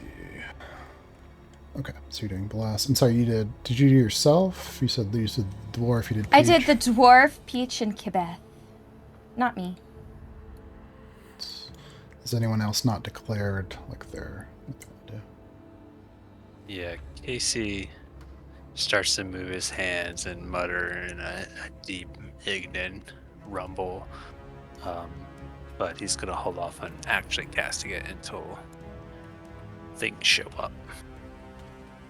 Peach will similarly take load the rifle, but she will not take aim because there's nothing to take aim at. But she'll get it ready. Thank you, Jess. Sorry, go ahead. Ishtalan has backed up, like she's her head's been on a swivel until she finds a point where she can see the entrances for all of them that are rapidly becoming overgrown with glowing blue lights. And is this entire place in dim light, bright light? I guess it doesn't really matter actually for my purposes. The southern side of the room's like bright light. The north half is dim light. Okay. And as she's doing this, she's also chanting something under her breath, and winds are starting to kick up around her feet. She casts Zephyr Strike on herself, but is holding on to it.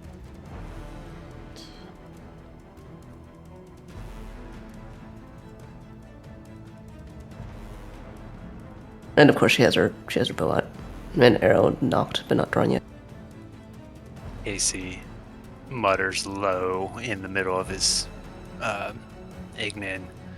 These better not be those forged kobolds. Actually, I just realized I might be cheating on square footage a little bit. What's the pyre square like?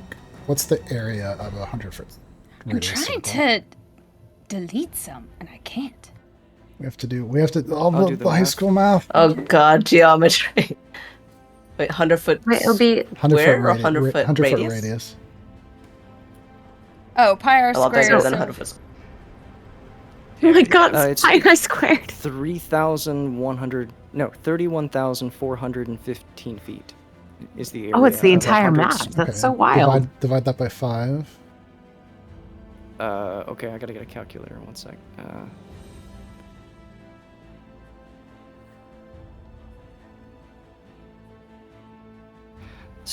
6,285 feet. No, not. Oh, that's after No. after dividing by 5. After dividing by 5. It was 31,000. Sorry. feet. Divided by 25. Oh, okay. Wait, that doesn't make sense either. That's a 5 foot square. Yeah, There's something with that. 1,256. Divided by 20. So It- the area divided by 25 is 1,256. Okay. Okay. We'll say let's keep it easy. I mean, maybe not easy at all. Actually, it doesn't matter. Yeah, you get like 1,000 squares. Pretend it just is like still growing. If anything starts to come down Okay, those. that's fine. Pretty much fill in whatever you want to, but it has to originate from a plant. Okay. Yeah, do that if you can. Just make it a little bit thicker around the perimeter, just so they have to wade through that if they want to get through. That is 100% what I was thinking. That like, yes, but I want it to like keep just like when they arrive, it's like still growing down the little pathway. Like it's super creepy. But yeah, I'll give it. It'd some also be space very around. funny if it grew over where Casey is standing. What the heck? Hold on, I have to mess Let's it up. stand on top of it. Oh no! Wait, what happened? It's fine. I just have to. I can't select the thing you drew. I accidentally moved it to the wrong layer. Let's see what your plant growth is I'm done, so Doc. sorry. I'm so sorry. I'm sorry. That was me. That was me. It was my spell. It's my fault. I'm sorry. I destroyed I the love- entire world. I love the details. It's so good. Jess, I love that you went in with all the plant growth and did like lime green highlights. That was me counting the squares when I thought I only had 20 squares. I was I like, could 1, tell, 2, but then 3, I was like, should I tell her she's missed one? You could put a little bit in that other hole. Oh yeah, it's gonna be like starting to creep down. It could be useful. Oh yeah. The one at the top is growing down towards that hole. It's just not covering the hole. And so yeah, the outside of that one is covered. Oh, that's good there. Yeah, that's the first time I used it. I hope it actually works. Chris will make them jellies, and they'll just be like, yeah. Can I maybe make a suggestion of like covering one side of it so that they're literally sure. only funneling out in one direction? It's growing as she's making the suggestions. Ava's like waving her wand like Mickey Mouse, trying to conduct the plant growth. Yeah, we're gonna do it like this for now. I might take some time to think about the rule because I just realized letting you choose where it is and where it isn't also just makes it stronger rather than just being everything in a radius. So it's gonna have to be one or the other. It's gonna have to be. We'll talk about it later. But for right now, okay, just do it like this. I'm fine with this. All right, cool.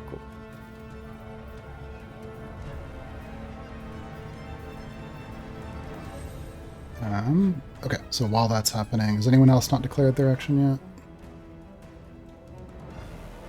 Can I take another thing after bless, or is our only one thing for it? Okay.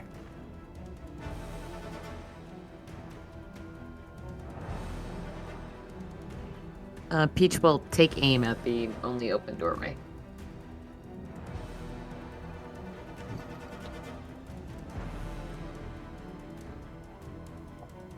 What is the only open doorway? Is it not the one pink to the right? to the east. pink one? The east. Okay, sorry, it just looked like you were drawing stuff there. Yeah, I'm drawing the plant is on its way to it, threateningly, but not actually doing anything. Okay. So there's. I, for one, Go ahead.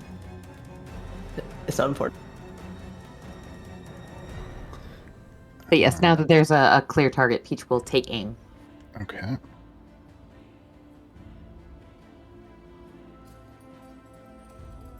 You hear noises, scraping sounds, and almost like barking shouts beginning to come from the cracks in the walls. Everyone roll initiative, please. This counts as civilization, right? Or is this wilderness here? This is civilization type. No, we about to get real uncivilized. Oh, I didn't select my person when I hit initiative, but it looked like I rolled for real good at like the actual thing. Maybe Roll20 fixed that. Oh, maybe they did fix it. Nice. Yeah. Wait, that is definitely not right. Oh.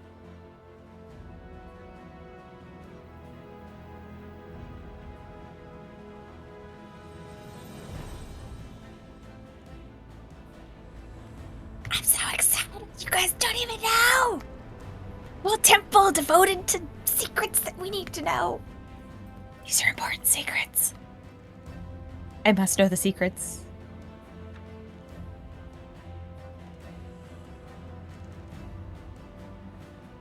I definitely thought we were going to be solving riddles, though. The fact that we're fighting folks is concerning. There might We still don't be have to riddles. fight.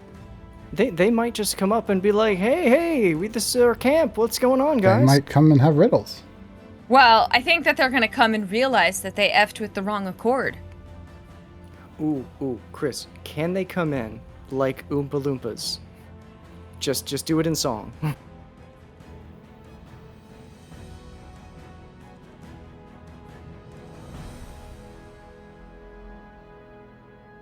Oh yeah, they're gonna move real slow through that stuff.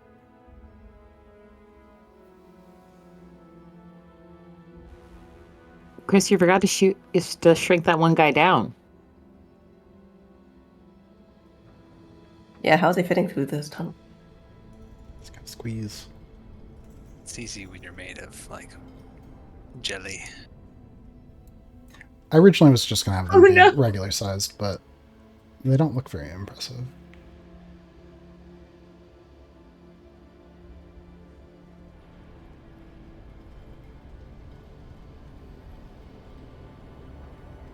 Tallest dwarf I've seen in my life. All right, they're moving at 1/4 speed if they're moving through that stuff. So I don't know if difficult terrain stacks, but those two right ones also have a square of difficult terrain. Technically they do because this is. Oh, I think so because this is not difficult. I'm gonna give you guys an advantage to like thing here in the beginning, because I just can't place them behind off the map. That's all. Oh, that's fair. Also, I want to hear the echoes of them swearing as they're trying to go through there. What the shit is this? I've never seen plants before. If it's those mushrooms, they might just have to eat their way through. That's true. We can make a good risotto and talk this through over dinner. Okay. In order to make this make a little more sense, I'm going to give you guys an entire round of being able to take ranged attacks if you want to, because I just can't place them off the map and having them come through it. There's just enough space. So you guys get a full round where you can do any ranged attack that you want as they're beginning to pour through. But what you see, I should probably describe. You hear shouting and screams coming from the caverns. What begins to pour through is first just a flicker of an image silhouette, and then humanoid creatures pouring out through the cracks in the walls. You see that these are pale, emaciated dwarves with milky eyes and grayish teeth. They have crude weapons. A lot of them are barefoot. They seem to be mad, perhaps with rage. And they are rushing, chopping their way through these plants in order to get into this room. So from where you are, you cannot move, but you get an entire round of taking ranged attacks.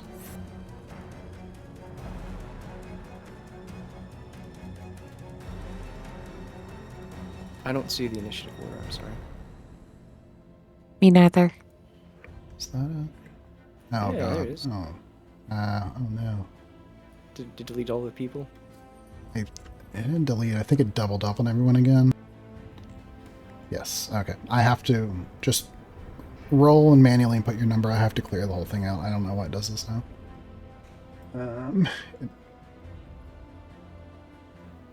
It still had the last fight.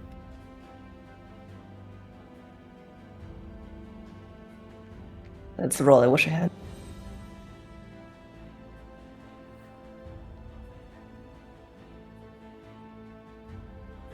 Oh, that's not correct.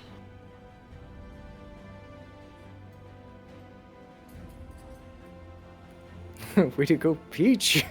Second roll. Yeah, my actual initiative was like 10.25. I'm putting in the correction.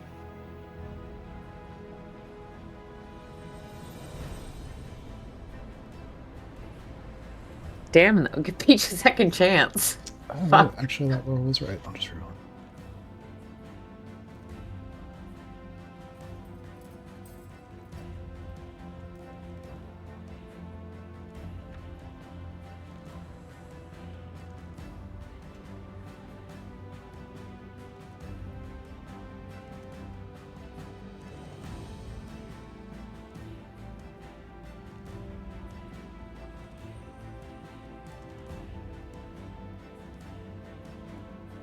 really hate your adjectives there, Chris.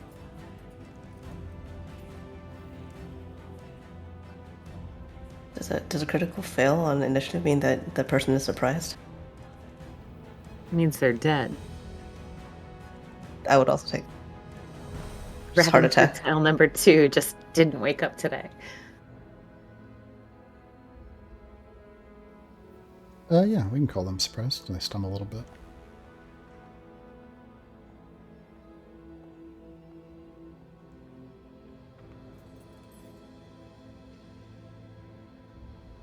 Okay, have all you guys run initiative?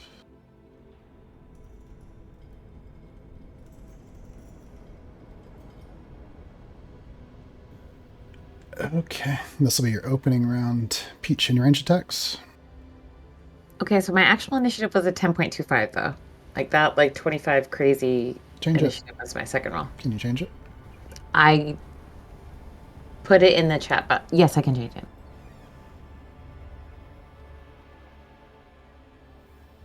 I think it's fixed. There you go. Sweet. Doc, any range attack or spell? Yeah, I think so. So we're gonna do one round and then start at the top again, and then go from there. Yes, you cannot move. You can cast a spell or make a range attack. Okay. Yeah. I'm gonna cast aid on some people. So I'll roll that, and then it'll be some people close to me. I'll do that. All right, Casey. Yeah.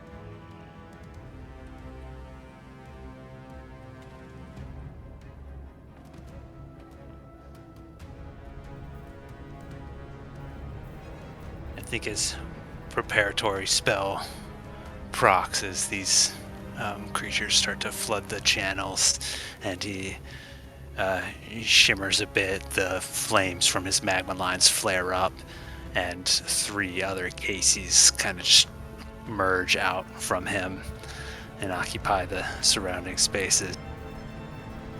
And they all grin and turn their heads in unison. Can we actually see any of the creatures yet? Yeah. Well, so what's happening is they're pouring out. In terms of combat map, I've just placed them so you can kind of see them all.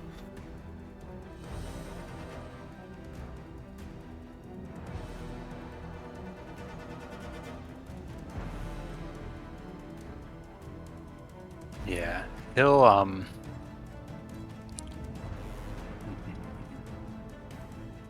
For combat purposes, you can treat them as though they are where they are. Right, okay.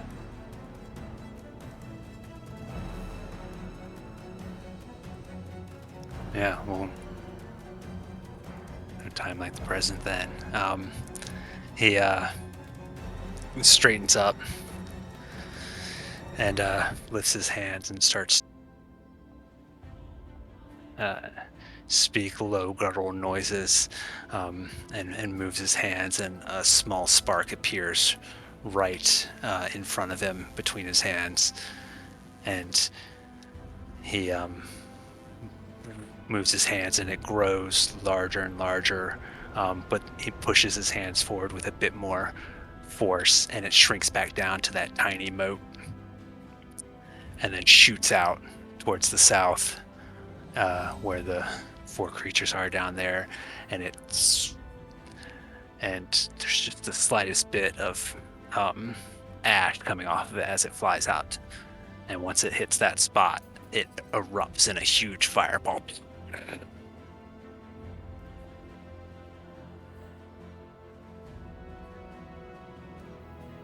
And they have to make a DC 15 dex save or take some damage. Okay, dex saving throws coming up. Array and Peach, do you see that? I did, thank They're you. not advantaged. See what? You have Alright, plus is it- 20 to your max HP. Put it as Oh, a- thank as a you. side roll. DC Yes, thank 15, they all fail.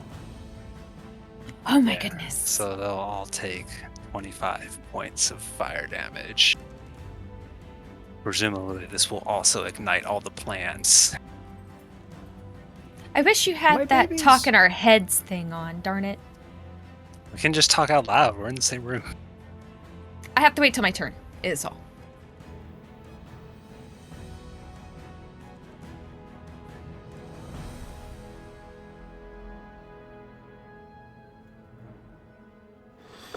All right. Massive explosion of fire. You see the three of the smaller ones are immediately bloodied and charred.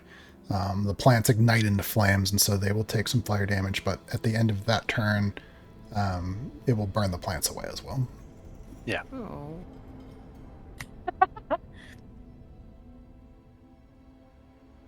Casey! That's just a joke. You'd rather I wait. Yeah, it's fine. Araya, you're up. Casey, they look like they're starving. We should help them and not hurt them. Talk to We're them. gonna eat. Oh, too late now. That explosion happened. No, I know, but I had to wait till my turn until I Oh, yeah, said sure. anything. I'm gonna cast mirror image on myself.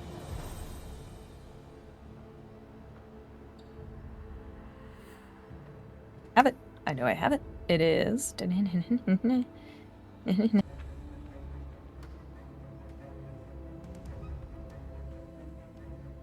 right. Cool. Or Araya's. Which one is real? They're all real. And then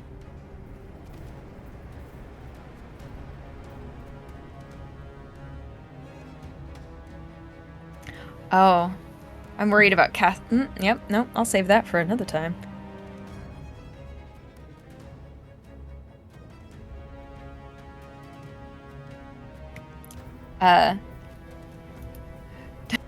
To the one, like the big in charge one right in front of me. Don't come any closer. Don't make us do this.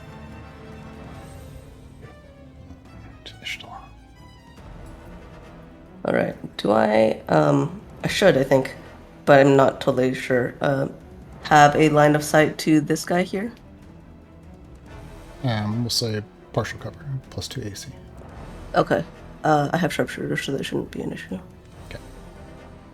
Please bear with me. It's been a minute, and Shelena's still new to me, and there's a lot of random bonuses and things. Okay, so she draws an arrow, her focus narrowing, and the winds around her feet swirl up, and around her arm she is going to expend. Yeah. She's going to expend the Zephyr Strike. And as she whispers, she's also casting Hunter's Mark with her bonus this round onto the dude. So, she will shoot. As she shoots, I think she hasn't acted yet, so I believe she has advantage on him. She has a second advantage on him because of Zephyr Strike, and she is going to use Sharpshooter as well. As of this, she's also going to use what is it? Sneak attack, that other thing.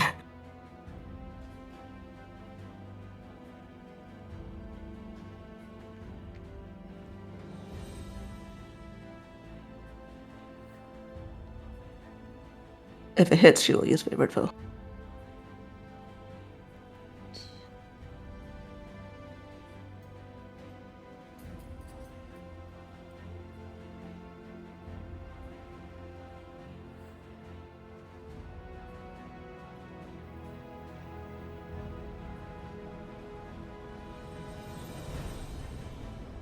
Okay, wait, is that right? So that's 14? Yeah. Thought a total of 14.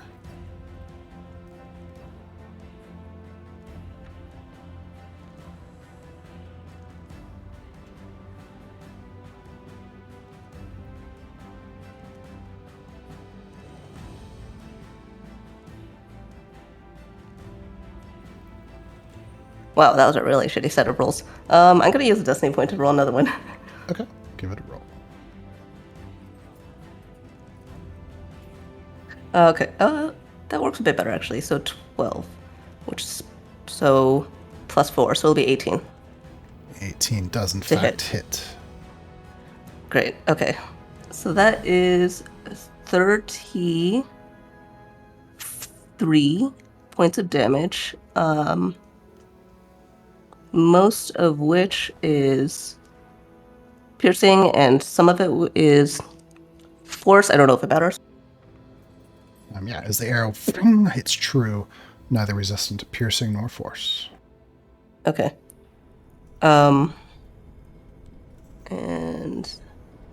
then she draws another arrow. Is going to once again. You're shooting the big guy, right? Yes. Okay. She is once again going to do the same thing, except no sneak attack this time. It will be sharpshooter. I think she still has. I think she still has 1 layer of advantage.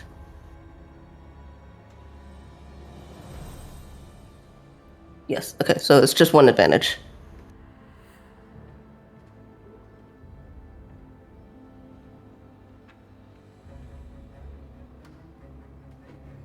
Oh, natural 20.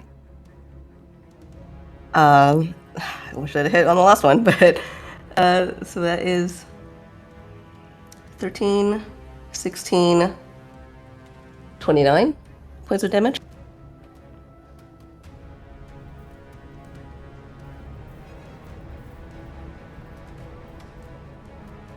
All right. And assuming there's okay. Yeah, blood splatters against the wall. You've bloodied that brutish exile.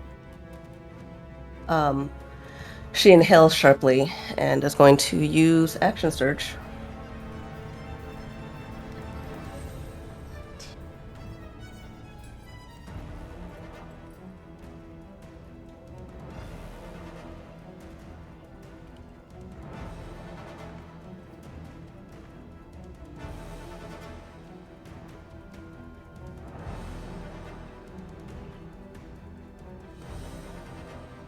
So that one will be a 13.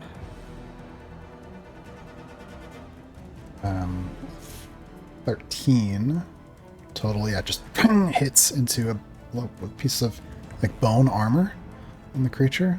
Doesn't penetrate.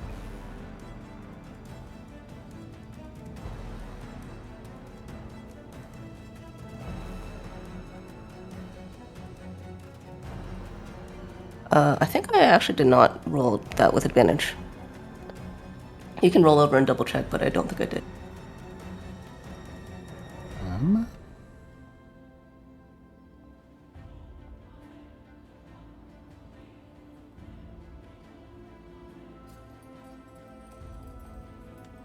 It says 1d20 CS. Yeah, I'm not sure, but I mean, if it's advantage, it should show, like on the first one. Yeah, I don't think. Where's that 15? Yeah, I don't think you did roll that with advantage. Could I reroll that then? Yes. I'm too excited. Okay, a 23. Okay, 23 does in fact hit. Okay, for 21 points of damage, plus bloody, which is like 5, so that's 26.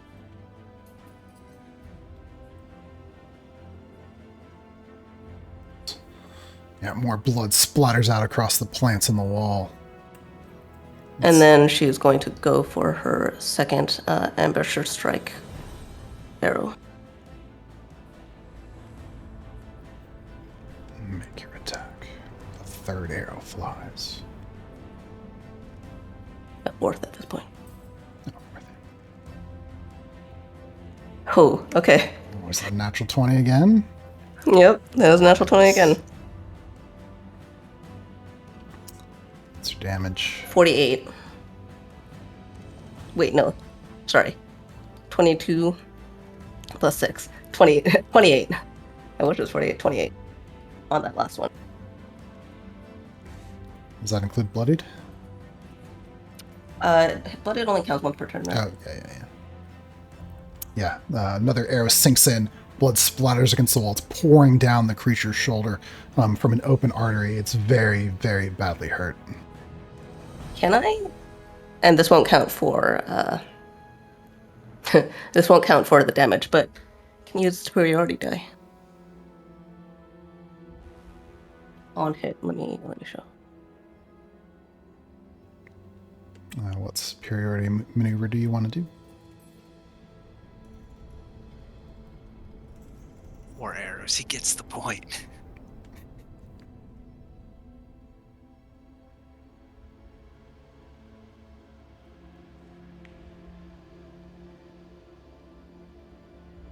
So we'll just add an extra d8 to that damage roll. And then we'll need to make a saving throw if it's still alive. Yeah, give it a d8 to roll. It can't benefit from the critical, Okay. but you can. An extra 3 points. Blood all over the ground, hanging on by the barest thread. However, I believe the saving throw is...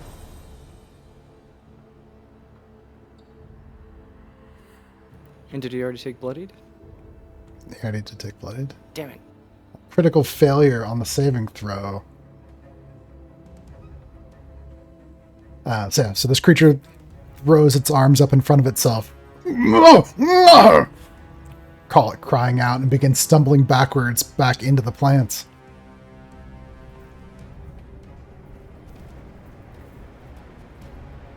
Have you added to the initiative? Yeah, just roll initiative. It should add you. I did roll, but for some reason, it didn't get added.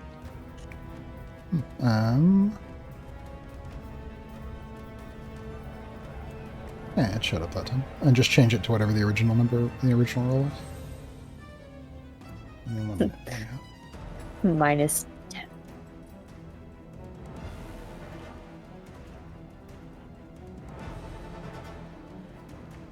Okay.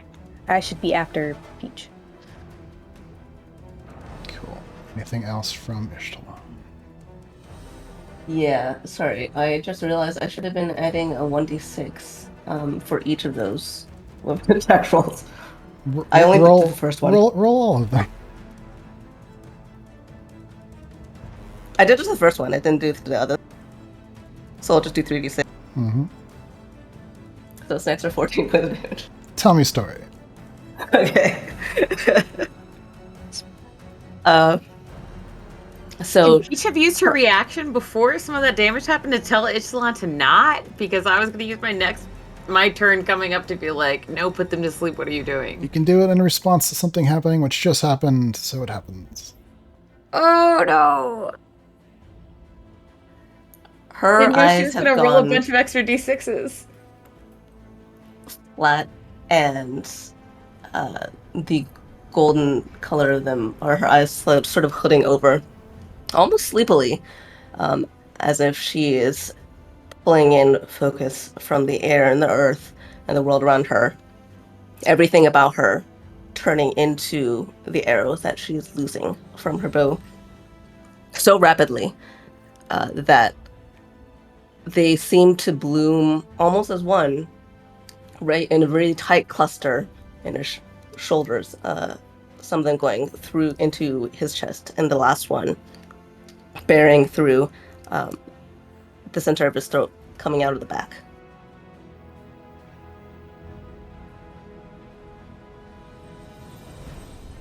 She lets out a breath after all those arrows have been loosed. And then she glances around and I think, I don't know if there's really any point to this. Probably not. I think she'll hang out here.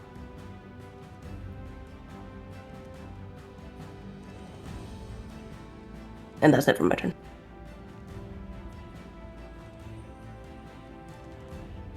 First of these strange pale dwarves falls, blood splattered all over the walls and the plants.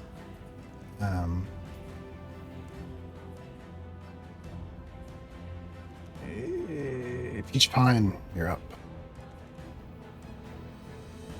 So in the past, seemingly moments, Peach sees arrow after arrow fall into this larger pale dwarf, and as she does, she jolts forward toward that group coming out of the passageway to the east, and says, "No, it's not. What, Casey? What all are you doing? These folks, we can talk to them or something. We've got them ambushed and cornered. What are you doing?" And she will hold her action, but she will take her movement, and she will move over here, kind of by Casey. Sounds good. So you move.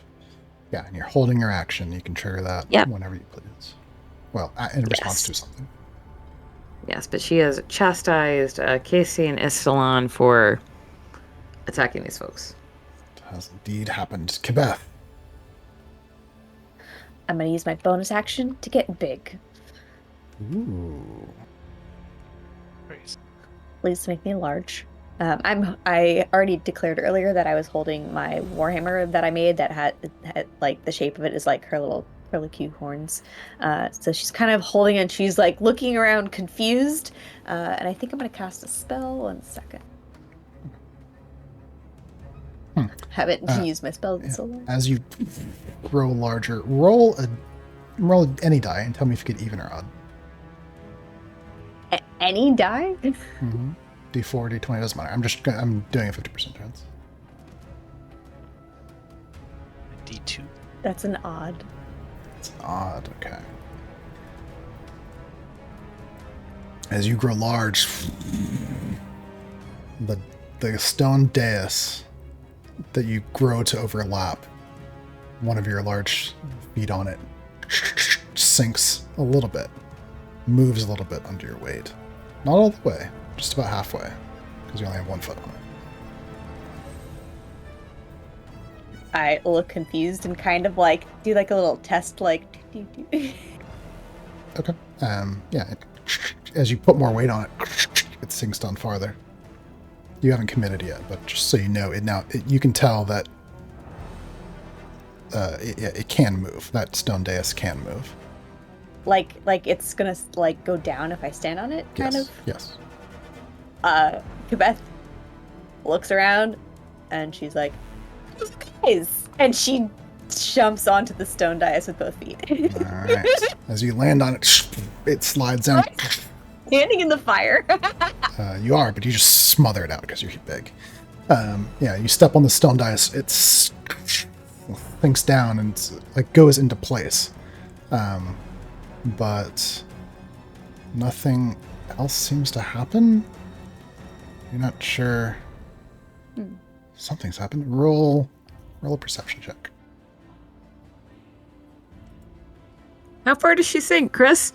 About like 6 inches. I'm gonna use something to reroll that natural one. Okay. I just want to know if we could all see her still, or if she just disappeared to the rest of us. No, she only sank down like 6 inches. That's a 9 instead of a natural one. I used a snack point for that. Okay. Yeah. In the heat of battle, there's an explosion going around. If whatever changed, whatever happened, you can't quite tell. She goes, and then I'm gonna cast a spell. 1 second.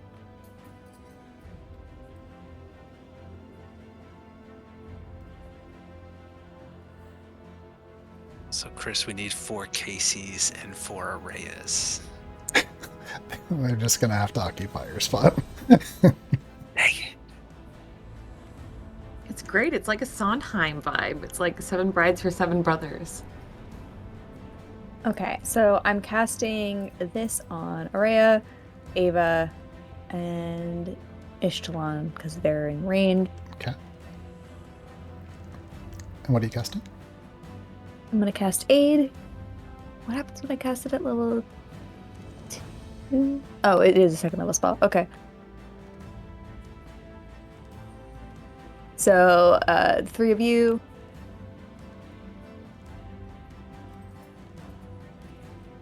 I don't remember who has aid from Ava. I have some hit points from Ava. So You I'm do. covered, so you should cast it on someone else. And you would have, in character, seen such a thing. I Okay, also you have aid didn't from have mark- Ava. You didn't have markers on Araya, so I thought she didn't have anything. I put markers from Bless. There's not markers from aid. Well, It's just I was not here, so I didn't know you cast it. No, you're fine. Yeah. So I think in character you would have known that. So you can pick other people if they're in range. I might not have cast the spell because I don't think there's anybody else in 30 feet of me. It has to Okay, be that's 30. fine. Yeah, you can do something else.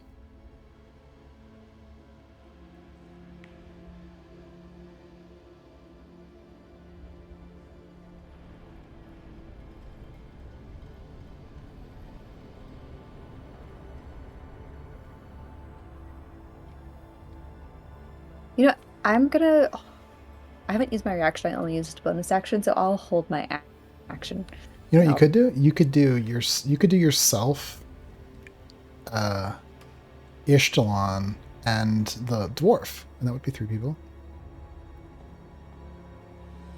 Sure, we'll do that. Okay. And how many hit points is those people getting? Although it's a waste on me.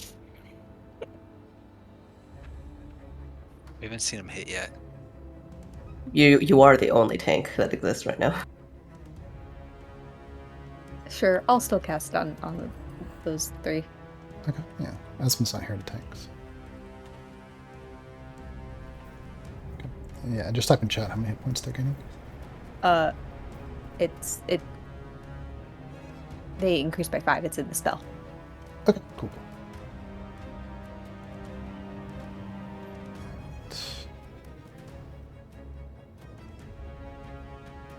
Sorry, was this a second level or was it upcast? It was at the 2nd level. I don't have 3rd level slots, I don't think. Thank you. Good. All right, nicely done. All the way back to the top now. Real initiative. Ava, you're up first, I believe. Damn, okay. Confused by the states of this battle, seeing the terrifying people that are running out there, but hearing what Peach says, Ava's clearly like torn as to what's supposed to happen. She's gonna move down a little bit this direction and hold her action, I think. No, actually, I will use my action for something. I'll hold my action. Take that back. Yeah, I'm gonna move and hold action. Also, did I see the thing that she stepped on right next to me while I was there? Oh yeah, for sure. Easy notice. Okay, cool. Like, all right, she notes that. Yeah, I'm just gonna move and hold action, like, and she's gonna be like, I think they seem like they're trying to hurt us, and yeah, and yeah. One of the exiles chopping their way through the brush in the west. Casey, it's your turn.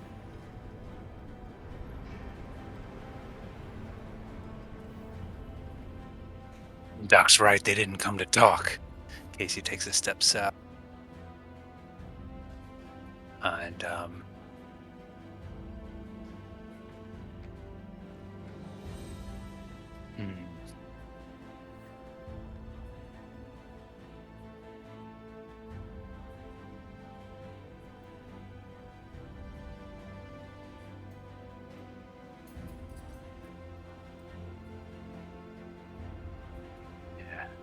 yeah,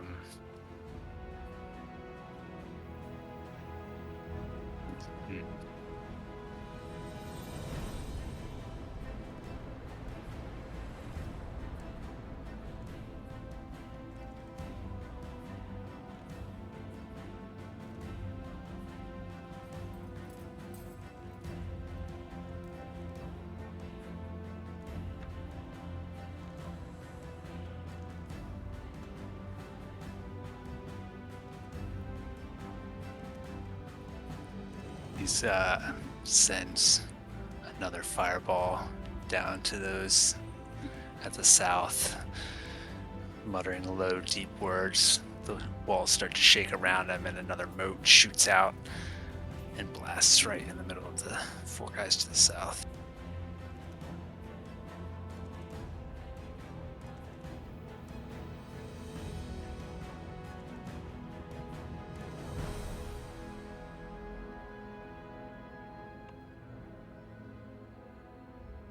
DC 15, dex save.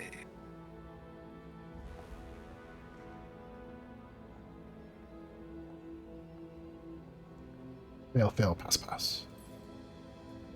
Failures take 26 points of fire damage. Pass take 13. Plus any bloodied. Should be 5. So those 3 smaller ones cannot survive. Please tell me a story as you reduce them to ash. Yeah, the second moat comes out, and when it explodes there, it shakes the whole cavern, and the light from the flames just flicker off all the walls and bounce through. And as that bounces through the shadows, in one of the shadows, you just see a big grin laying there on the floor in the shadows. And then the heat, those that are probably Peach and the soldier guys can feel the heat from it as the plants burn away, revealing a charred large guy down there.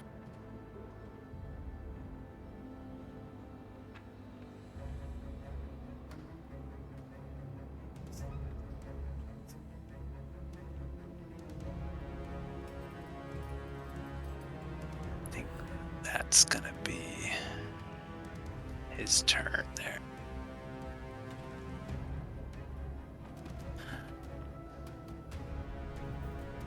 But he reiterates to Peach, they didn't come to talk.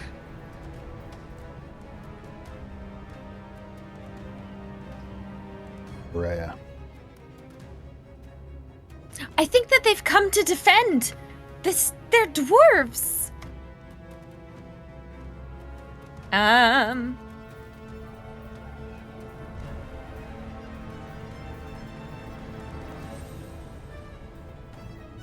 Shalana will be next.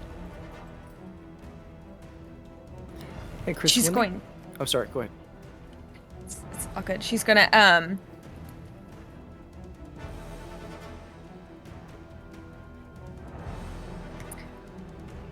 the scripture said something about light, so she's going to cast a spell of light to greatly illuminate the roof of the cavern. Oh god, something's gonna come and eat light. This is not a good idea, but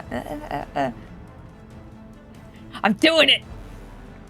Okay. She's going to just like toss her hand up and throw light to the ceiling of the roof of this area, kind of a radiant light. Okay, yeah. So as the light appears up there, there are long shadows cast from the depressions and textures of the ceiling. We have everyone make a free perception check.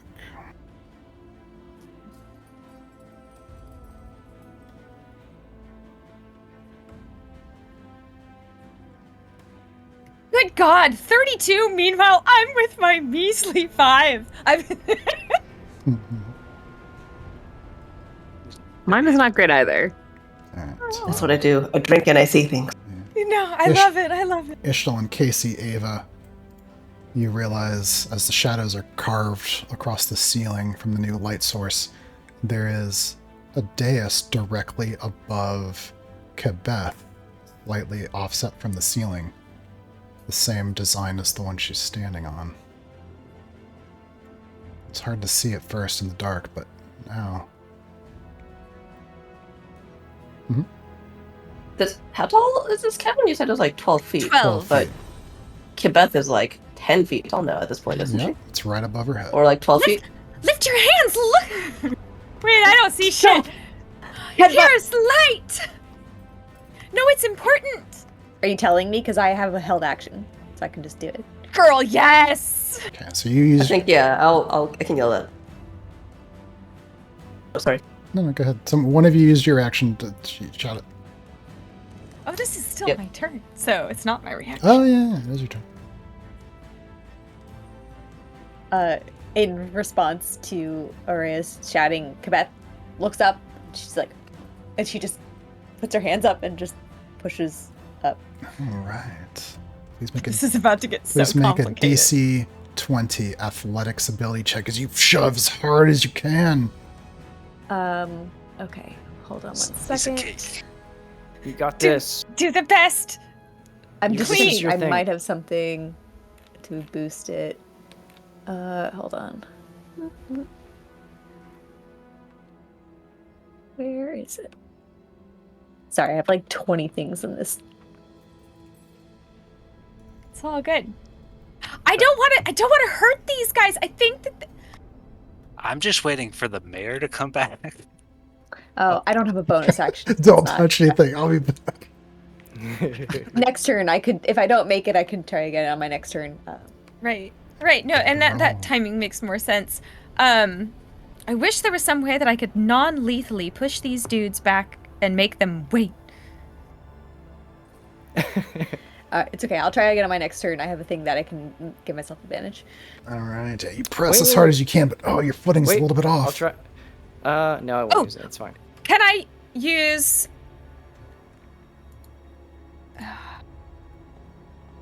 Oh, light is a full action, isn't it? I believe so. Well, I could do a quickened spell and prestidigitation, and with the full and scariest command she can manage. Which one's the scary one? Because it's not thaumaturgy. She's going to use... I want to warn you, a cantrip won't do it in combat. It's not going to act like a fear spell. No. I just want them to stop and listen and scare them with the mightiest, scariest. Gosh. Just so that they... I feel you. It's just not going to act like a fear spell in combat. And that's fine. Okay, yeah. Cool. I'm gonna let my shining light on the situation stand. Let me put it this way. If they were predisposed to kind of do the thing, it might have an effect, but it won't be like casting a fear spell. Oh, absolutely. I just want to reason with them. I know. I just keep laughing because I'm thinking like, "Hear me, people!" Then we exploded for several of their friends. There's like a fucking fireball up in that corner. We come in peace. Yeah. That We might, mean you no harm. that might You guys- help. Do you guys not study history? This is how the Feldspar Accords began, with Casey exploding a bunch of them. No, this is exactly like Mars attacks. We come in peace. We come in peace. Yeah. All right. Anything else on your turn? All right. No, I'm good. Ishtalan. I think she is looks at that one at the south that's slightly on fire, in the area that's where the plants have been burned away, and she draws, and knocks and is going to fire a single arrow this time, just one, at the big guy. She's going to move. I just realized I can't actually move the Hunter's Mark last time, so she's going to move her Hunter's Mark from the dead guy now over to him. Is he within range for it to move? It's like 90? Ooh, just out. Okay. Maybe she will move south a little bit and then move it.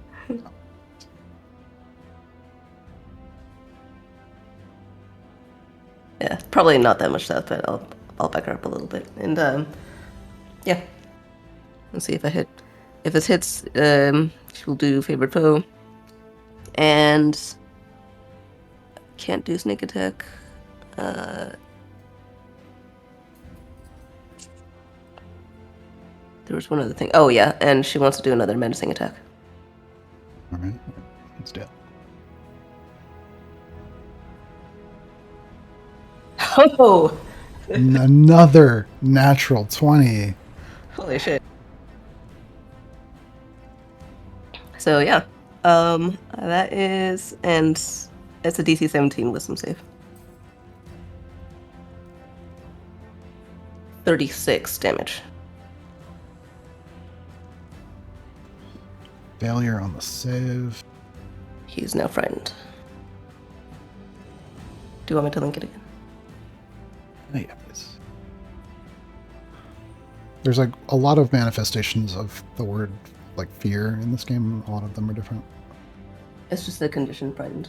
So And that just means he can't move towards you, right? he has disadvantage on ability checks and attack rolls while I'm in his line of sight, and he can't willingly move closer to me. Okay, awesome. Alright, anything else on your turn? And...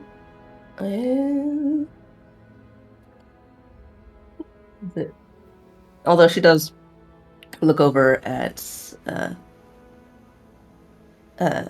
Kibeth and say, "Give it another try, big girl. Let's go." Except, Russian accent. Is that guy not bloodied yet, Chris? Oh, yes, he is bloodied. Alright, and on the western side, another of the ravenous exiles is hacking his way through the plants. Same thing on the northern side. And again.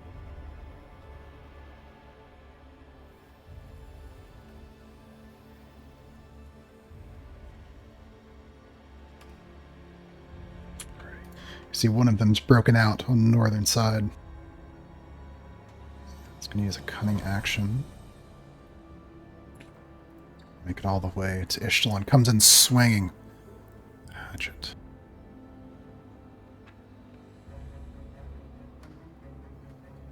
Oh, ho, ho. Looking at a natural 20.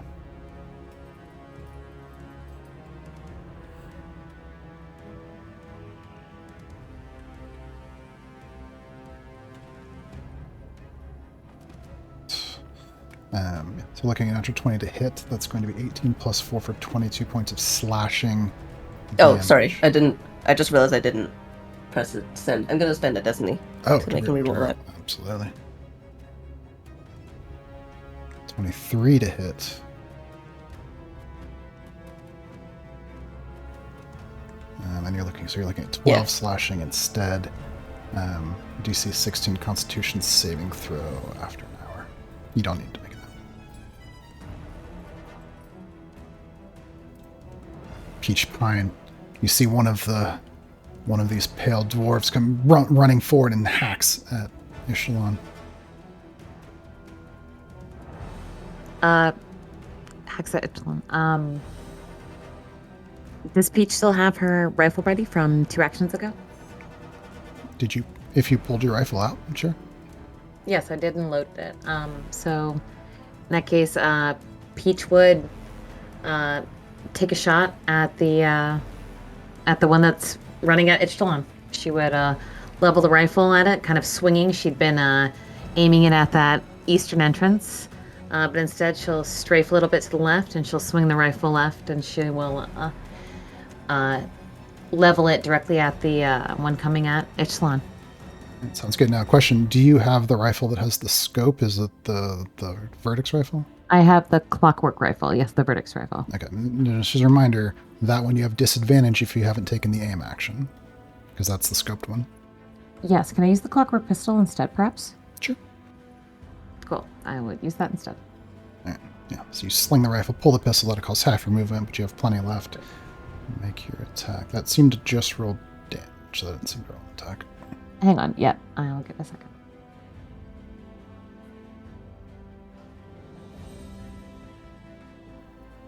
Oh, natural 20. Ew. Yeah, I got you a salon. Heck yeah. What's your total damage there?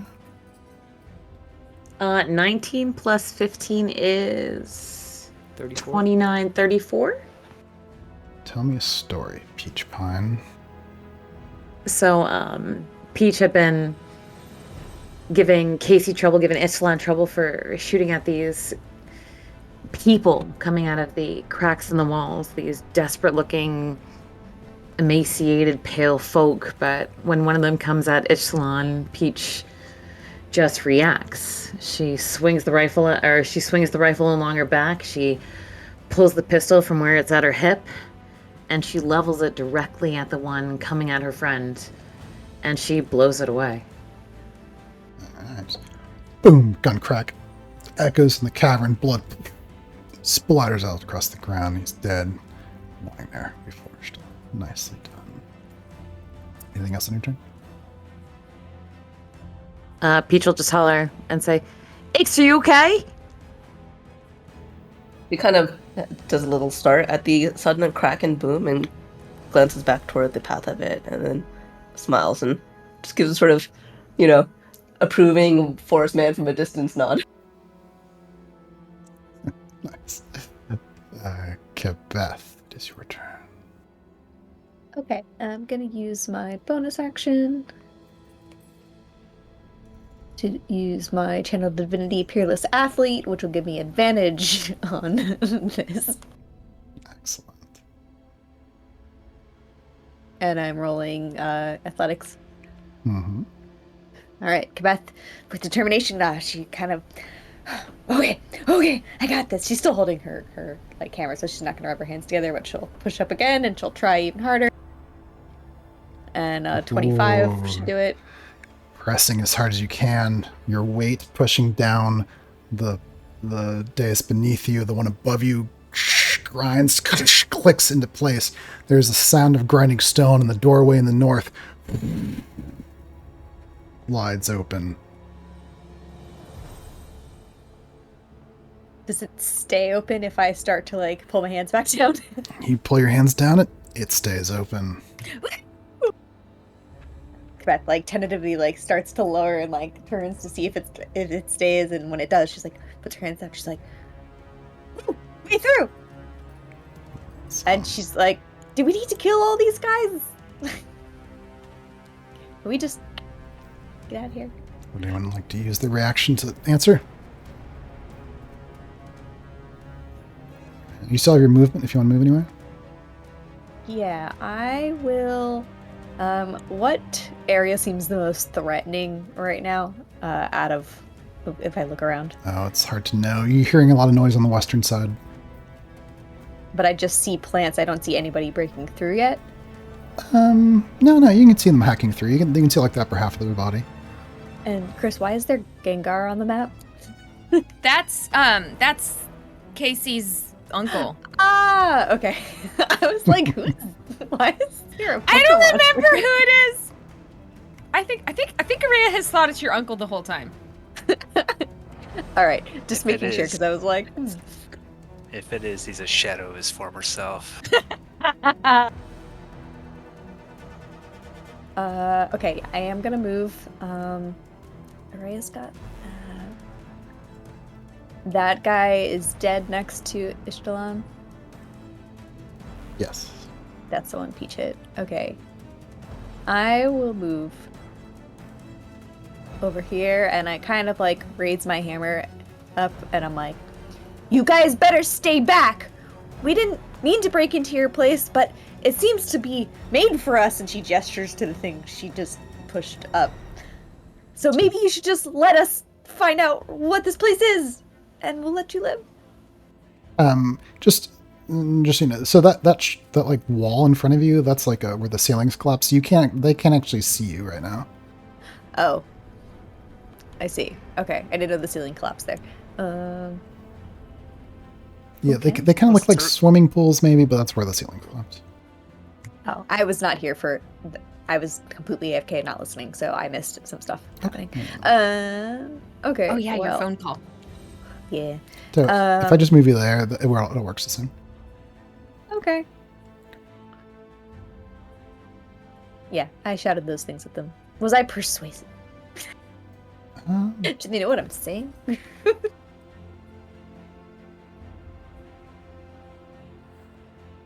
This guy.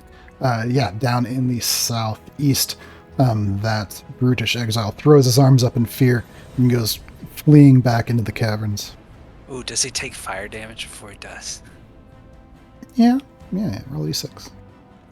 Yes. Y'all are brutal. Add bloody to that. Oh my god. 11. He's still alive. He's fleeing off into the dark, screaming on fire. Does he burn, Chris? Does it hurt? Yeah. Does anyone love him?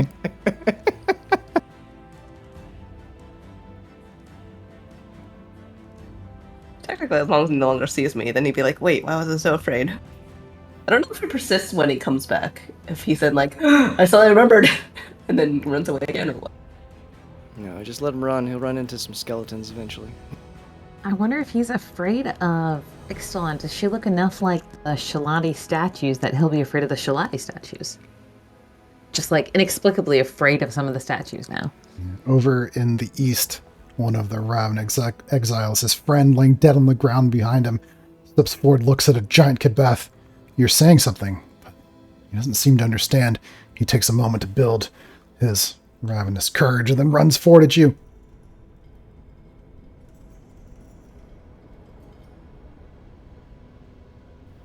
He starts hacking at you with a hatchet. The 12 is not going to get past your armor. He's going to use a bonus action to take a single weapon attack. Natural 1. Oh no. What would you like to do? What happens when someone else rolls a natural 1 against an attack against me? I can. You can like knock him down or like make an attack on him, something like that. Yeah. He tries to strike at me, but I'm wearing plate armor, and it just kind of like jing off of my armor, and I just kind of look down at him, and I raise my hammer, and I just go, and I knock him out. I don't like kill him. Well, I don't intend to kill him. Yeah, you'll have to actually attack. If you actually would reduce him to 0, you can decide it's non-lethal. But yeah, make a weapon attack. Is that how it works, Chris? Is that how we didn't accidentally kill that guy that one time? That we tried to not lethally kill him and then we killed him and then it's... I do recall you made Vanya roll a death save when Ethan intentionally caused damage to her to make her pass out. And that was consensual between the two of us. Yeah, sometimes that happens. You were All right, hold on. Medical accidents happen, just ask Doc. It's a natural 20. Malpractice. Natural 20 Yes. to hit. What's your total damage? That is going to be 15 on that. And then I would have extra from being large. Roll it all. Rolling in the 20s. I'm kind of afraid of what comes next. I'm going to use my... I technically can attack twice in a turn, but like, can I use my new feat where I can reroll damage? What's the feat, or how does the feat work? Is just when you do damage, you can do a thing to reroll it? Savage attacker, when you... Oh, yeah, of course. Once per... Yeah, let's reroll that d6. That's pathetic. Reroll it. That's a 4. Okay, yeah, That's 19. that's fun. Alright, so 19 damage.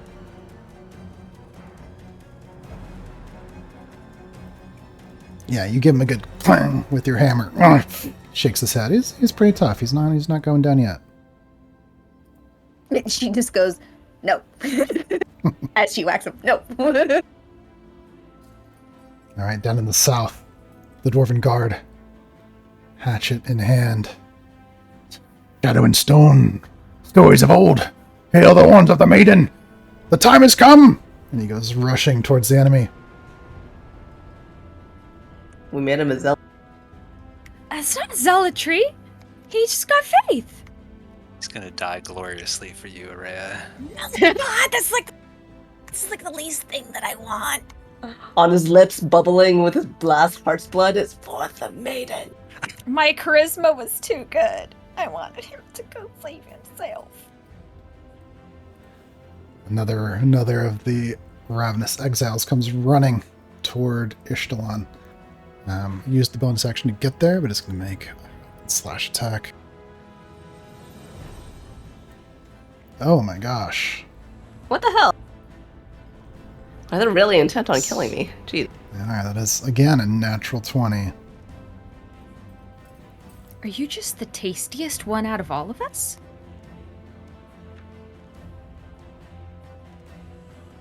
Decide if it'd be worth it or not.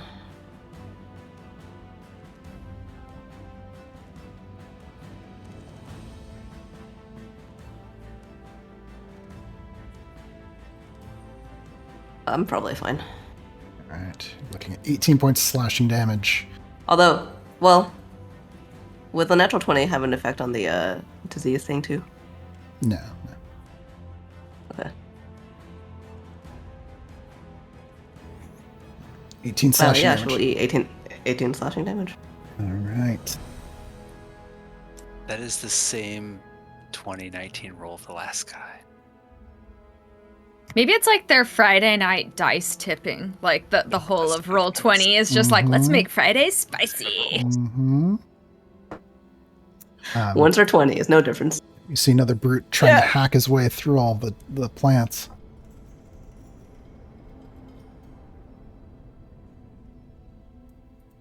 So that costs 20 feet to move 5 feet, right? Is that the math? Mm-hmm. Yeah. They move at 1/4 speed. Okay. Sounds good. All right. So that guy's going to use his cunning action to get out.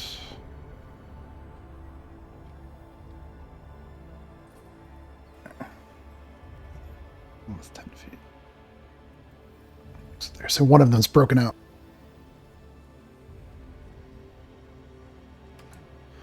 Doc, your turn. Before the beginning of my turn, I'll use my held action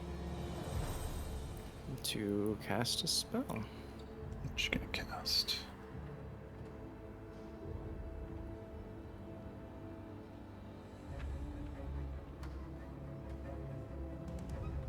Spike growth.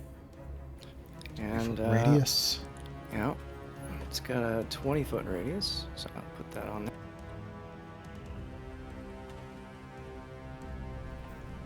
Let me do 40 feet roll.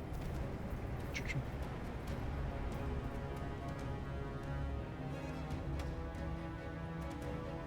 You should be able to draw like a circle.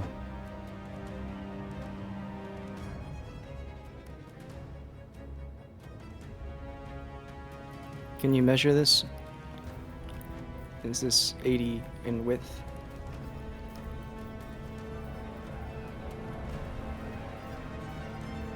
No. That's good enough.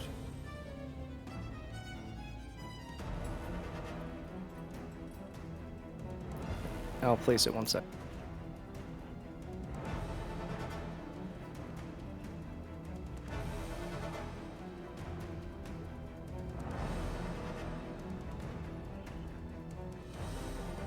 Yeah, 20-foot radius is about like that. 20-foot radius. Okay, mine's way too big. And you can Just just trying to get Araya in there. you can just copy over what I'm holding, and then you should be able to place it.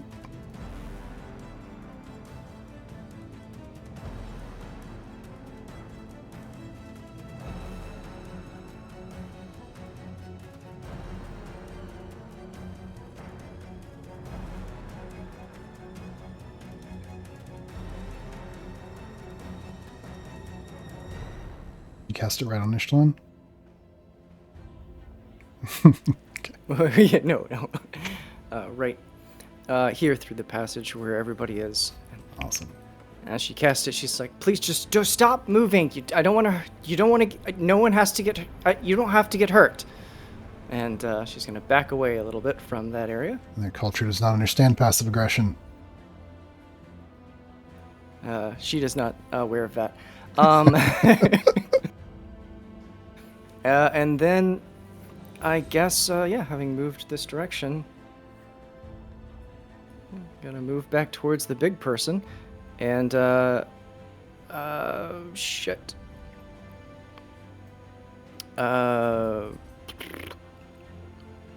Hold action, I guess. Oh, actually, you know what? Screw it. I'm gonna cast Guiding Bolt. It's gonna be on one next to Ishal. And this one out the gate. Unless... Oh, is that one right in front of Araya? I Is see. that On a- your turn, yeah. Yeah. Yeah, Is yeah. that a... Well, Is that a bad guy or a good guy? you don't have line of sight of him while it's still on your turn. But there's the one right above him. You could do. Okay. I was okay. just trying to speed things up. Totally fair. Okay. Yeah, two guiding bolts, one on the top guy, one on the one guy on Ishilon. And, it's gonna That's it. Make your And attacks. Okay, right. I gotta do that.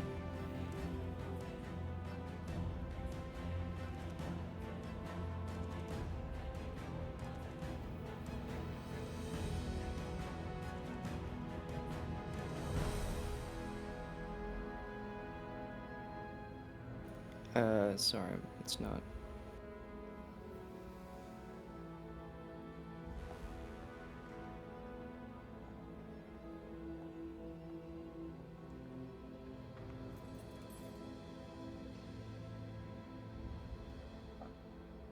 $14 to hit the top guy.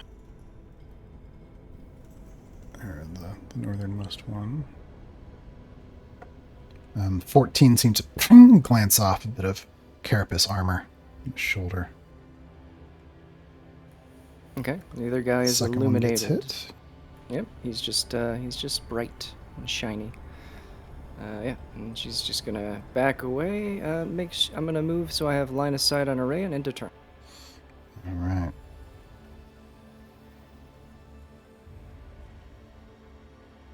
One over on the western side breaks free of the plants and goes running up to Araya. He's going to take a swing at her. Well, Oh, I think you one predict of stuff. 1 of 4 of her anyway. Oh, thank goodness, I'm smart. All right. It's a 22 and a 25 to hit. Roll a d20 to see if he hits you or one of your illusions.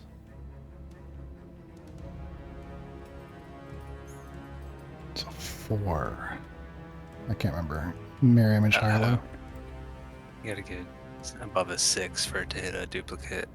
Looks like that's going to With hit. 3, I think. It's going to hit Araya.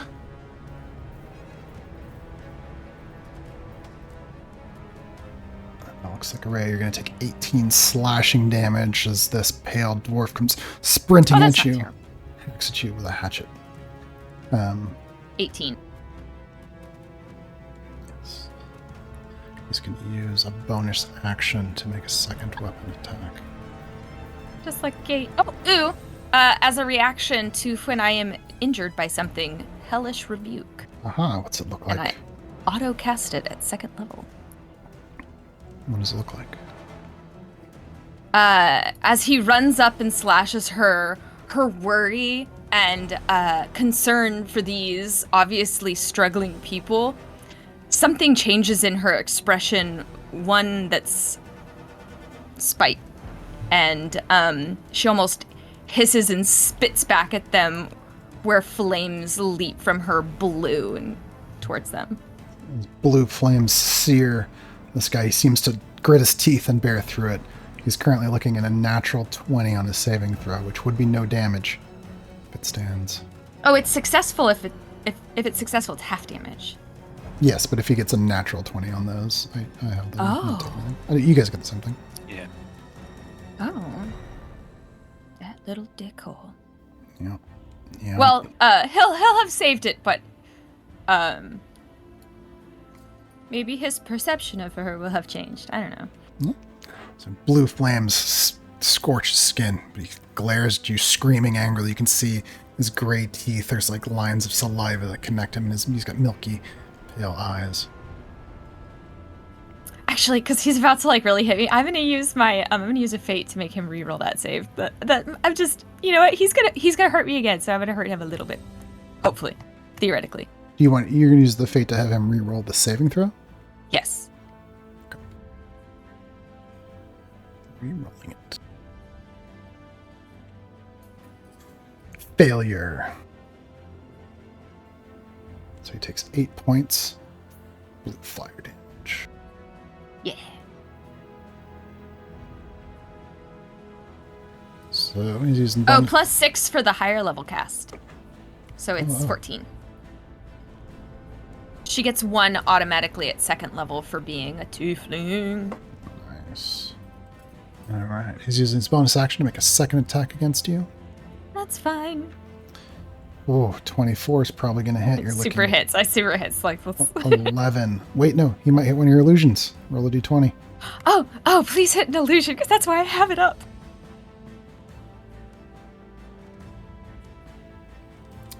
So you roll a d20. Oh, what is it? Oh, which one? So that's 20. So that's illusion, right? Yes, Yeah. most definitely. I wish I saved that 20 for something that was real. Yeah, so trying to figure out which one of you is real, you see him hack into one of the illusions and pops. So now you have 2. Casey, your turn. Casey looks up at the fallen creature north of him, riddled with arrows, and looks down as the flaming howls from the other one dissipate in the path to the south. Kind of glances over at the one up by Ishtalan that just got destroyed by Peach's shot, and he yells, Doc, Araya, how's it going on that side? Things over here are good. And he turns and starts to move towards the west. As he moves, actually, maybe he doesn't move. What's that?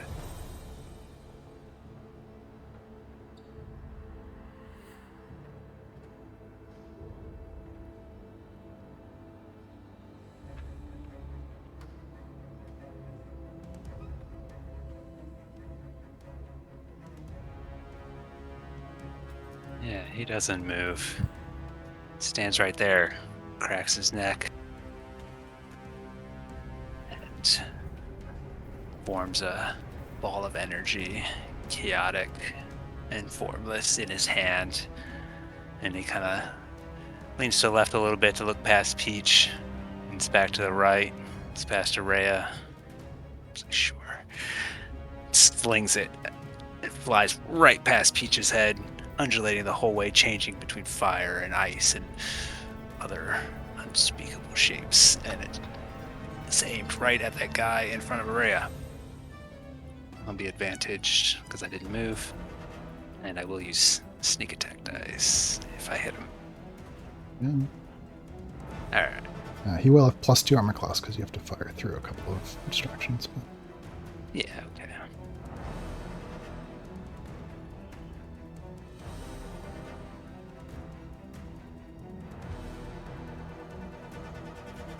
Is that the one that has guiding bolt on it or whatever? No, it's the one that attacked her. This one's just... Okay.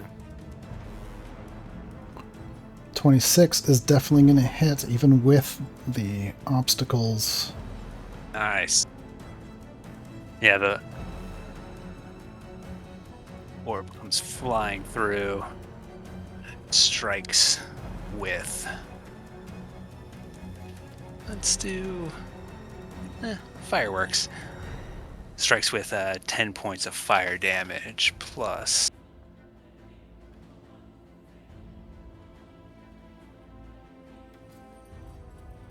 another point for sneak attack. My guy has an additional 5 points of fire damage. I didn't add it into the spell.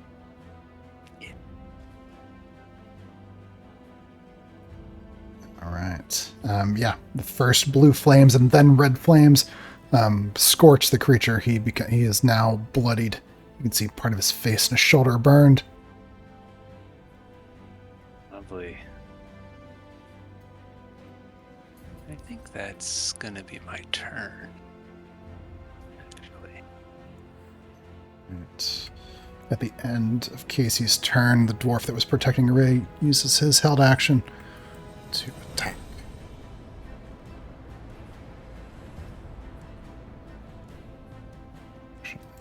Shoots for those guys. Oh yeah, he just sees the ravenous exile parries the blow. Sparks illuminate that side of the room for a moment. Rhea, it's your turn.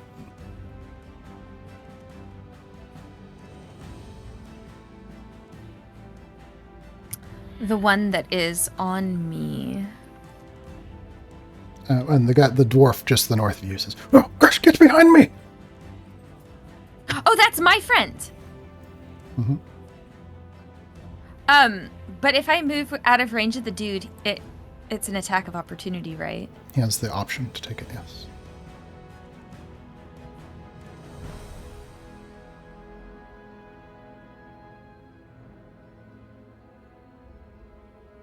Okay. Well, I am going to cast guiding bolt at him and then choose to retreat. Okay, a ranged attack point blank will be disadvantaged, though. Oh, okay. Well, then I'm gonna move a little bit. It's gonna suck a little bit. Perhaps. Okay, so you're retreating back. Behind him. He's gonna attempt to attack of opportunity you. Yeah, that's fine. That's fine. It's a 19. Roll your d20. It's super hit. Roll your d20. Oh, that's right. I've got my thing. 18 hits an illusion. Another one pops. You have one left. I'm gonna retreat one more, and then I'm going to.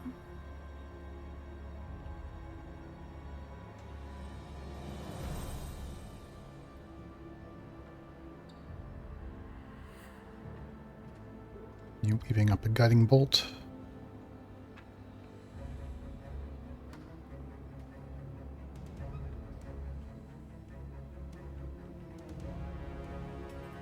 Oh, natural 20. And a +5. How much damage is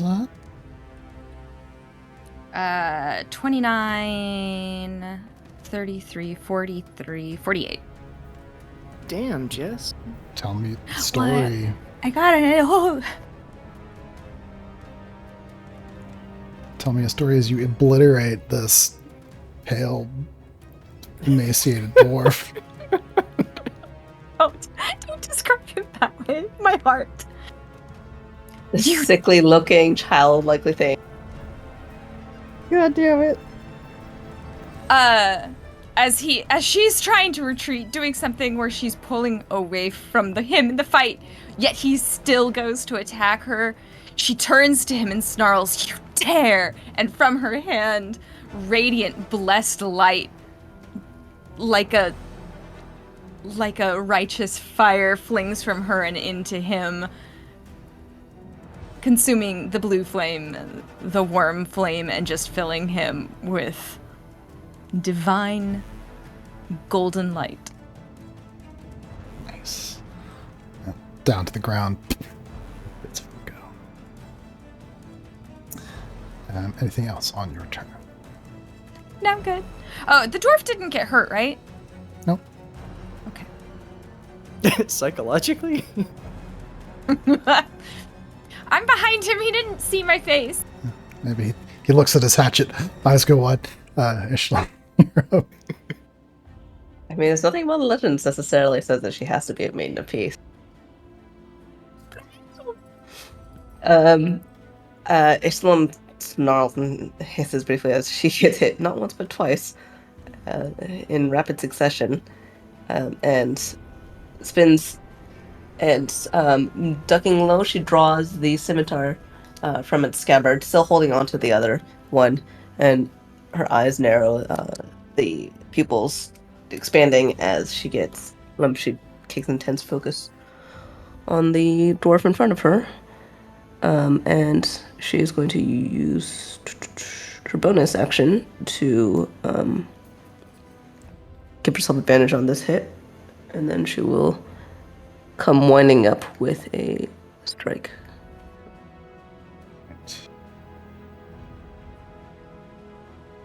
I think there's actually nothing else that applies to this, so just a plain old hit. That will be 13. 19 definitely hits. You said 13 damage? Yeah, 13 damage. 1 is slashing. Or sorry, 6 is slashing, 7. You can read it. Sorry. I don't know what I'm saying. Susceptible to both. Yeah, you carve into him. He snarls.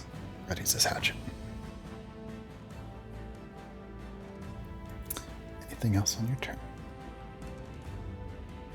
I think she looks over her shoulder No, she can't move. She's to aim. Okay, that's it for me.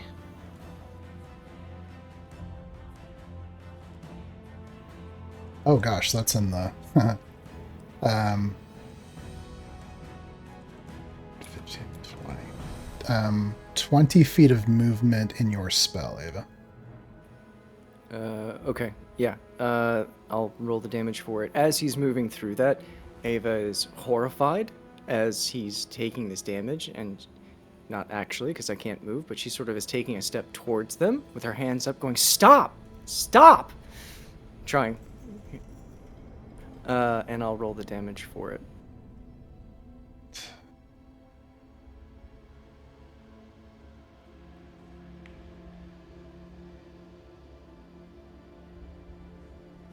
I believe that is correct.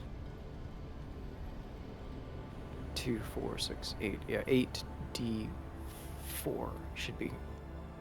So that was 18 piercing. And it would move at half speed along that way. So the... Yeah. So he moves, he's just pushing through the thorns, they're tearing into him. You see him ripping into his skin. He comes bursting out of the thorns, comes running at Ishtalan, making an attack.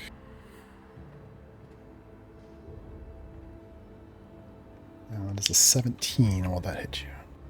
Yep, it'll hit. All right, you're looking at 13 slashing from the creature.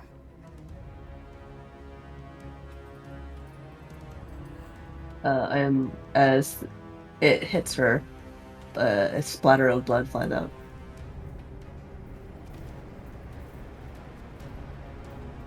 All right, you can see in the north, Ishtalan's been bloodied.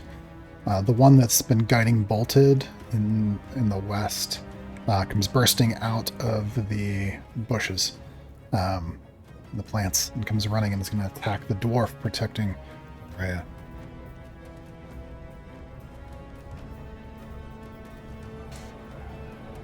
A chop to the chest staggers the dwarf. He's still standing. The creature uses a cunning action to make a second attack. It's a 26 for 11 more. That bloodies the dwarf. And you hear him cry out, "Get back! Get back!"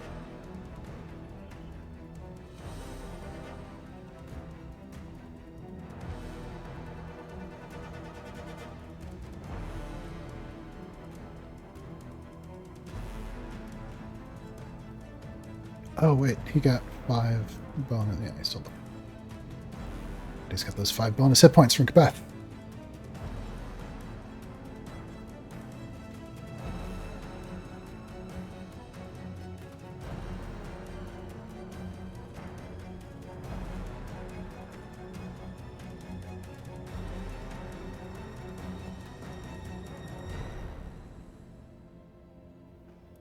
Yeah, you need to move and a cunning action. Please, 2, 3, 4, 5, 6.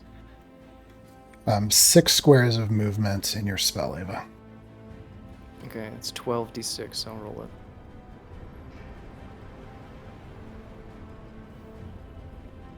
it. 28 piercing.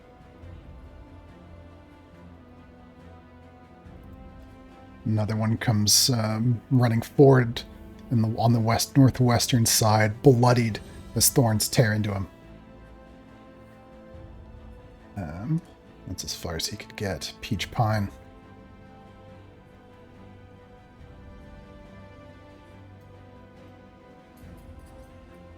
I'm sorry, I'm thinking. Kabeth will be next.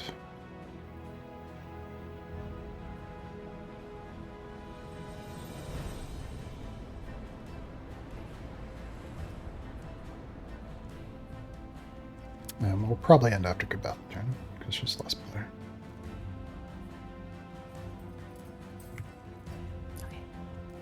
Hi. Hi. It's a bean! Oh, so cute. You are a bean. Ooh.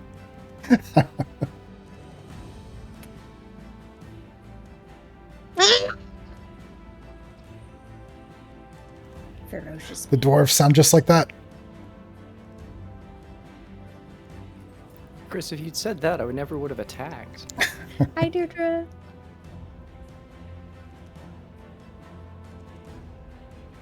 All right, thank you for the distraction, Deirdre.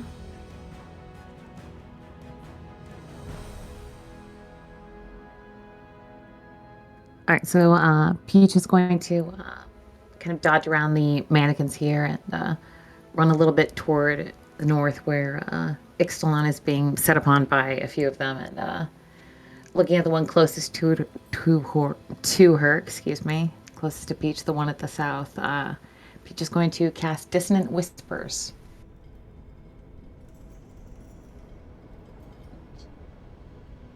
The one. Could you ping the one you're? I'm not sure which one you mean. Yes, it's the one. All right. That one. Dissonant Whispers saving throw. It's a 24. That's going to pass. I've got still half damage, right?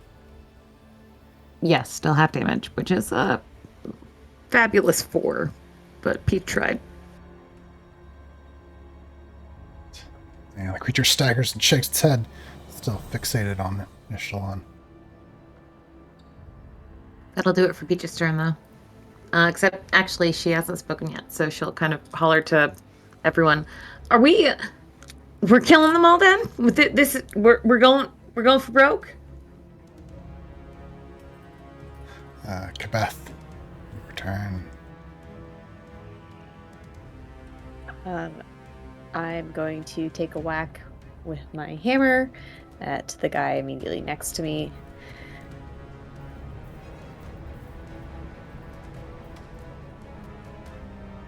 I assume a 26 hits. Let me add some damage. Absolutely does.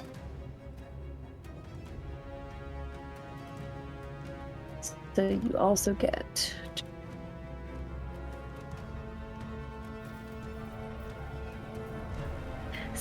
My internet's been a little laggy. I clicked the button and I was like, how long until it appears? Apparently a really long time.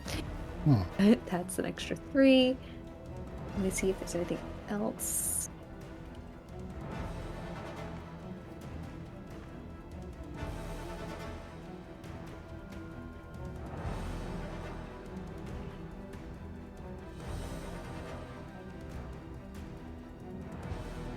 I really need to make myself a quick reference sheet. This is not expedient. Okay, so after I hit that guy, I'm going to move away from him because I'm mobile. And somehow accidentally step on that guy, and I'm going to try to hit this guy. What was your total damage on the first guy? 13? 13. Alright, you bloody him with that blow.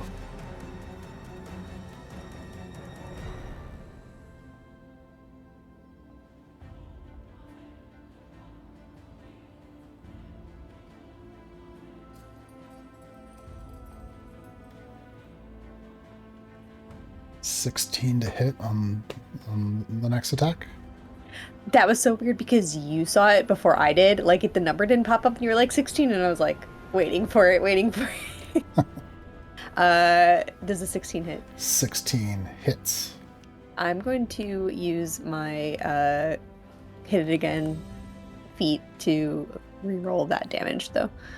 So that's 1d10 plus 3.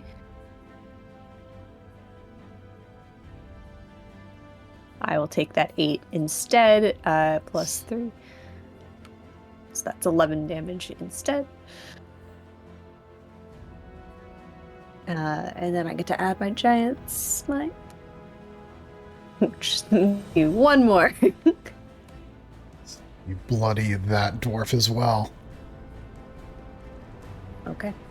And I'll shout at this dwarf that I just hit. Friends! Nice. Alright, so pale, strange dwarfs pouring out of the brush all around. Bloodied, scraped, coming at you with hatchets. That's where we will end for tonight. Okay.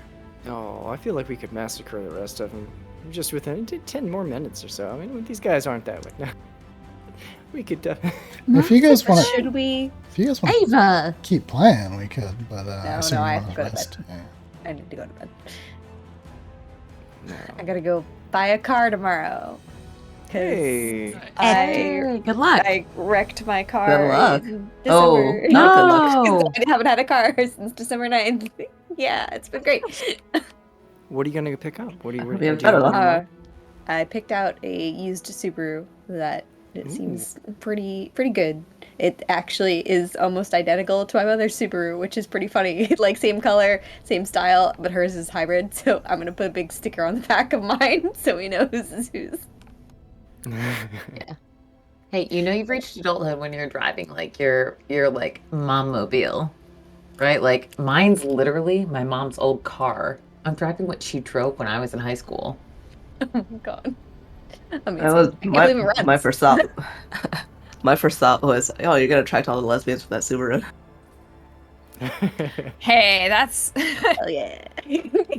Alright, good night everybody. Love you. I'll Good see you soon. night. Good night. We love you. I love the combat now puzzle puzzle turn combat. It's very good. I'm very invested in our interlopers. I'm so upset by it. I Well, like Peaches. Kate thinks it's very funny. I like how you guys solved the puzzle without reading the In the hint. Yeah. Well, there was something about light, and I was like, oh man. I like that Araya is embracing her evil demigod role Right? in this world. What do you mean evil? Like her like herald. Like look down before Rhea. Who Like is him, your he god? is not going to die. I'm not going to let him die. she'll be Galadriel if she took the ring. No, she's going full Galadriel. All shall love me in despair. I So- mean, if it saves the world, I don't see a problem. Oh my gosh. Merciful, authoritarian goddess of pushing her free will for safety. I was picturing when that dwarf was right next to her trying to fight, and he rolled that 2 when trying to attack. I just wanted it to be like Araya's upbringing just comes out, all the nuns, the way they treated her, and she was like, "You have no faith, obviously." Man, I imagined a similar thing with when she was like hellish rebuke. I was like, oh my god, it's all her childhood trauma. Yeah, that's some trauma, yeah. Good fighting. Very good. Good job, guys. Isaac, I I'm have to say, happy I I love your got to- background every week. It is so good.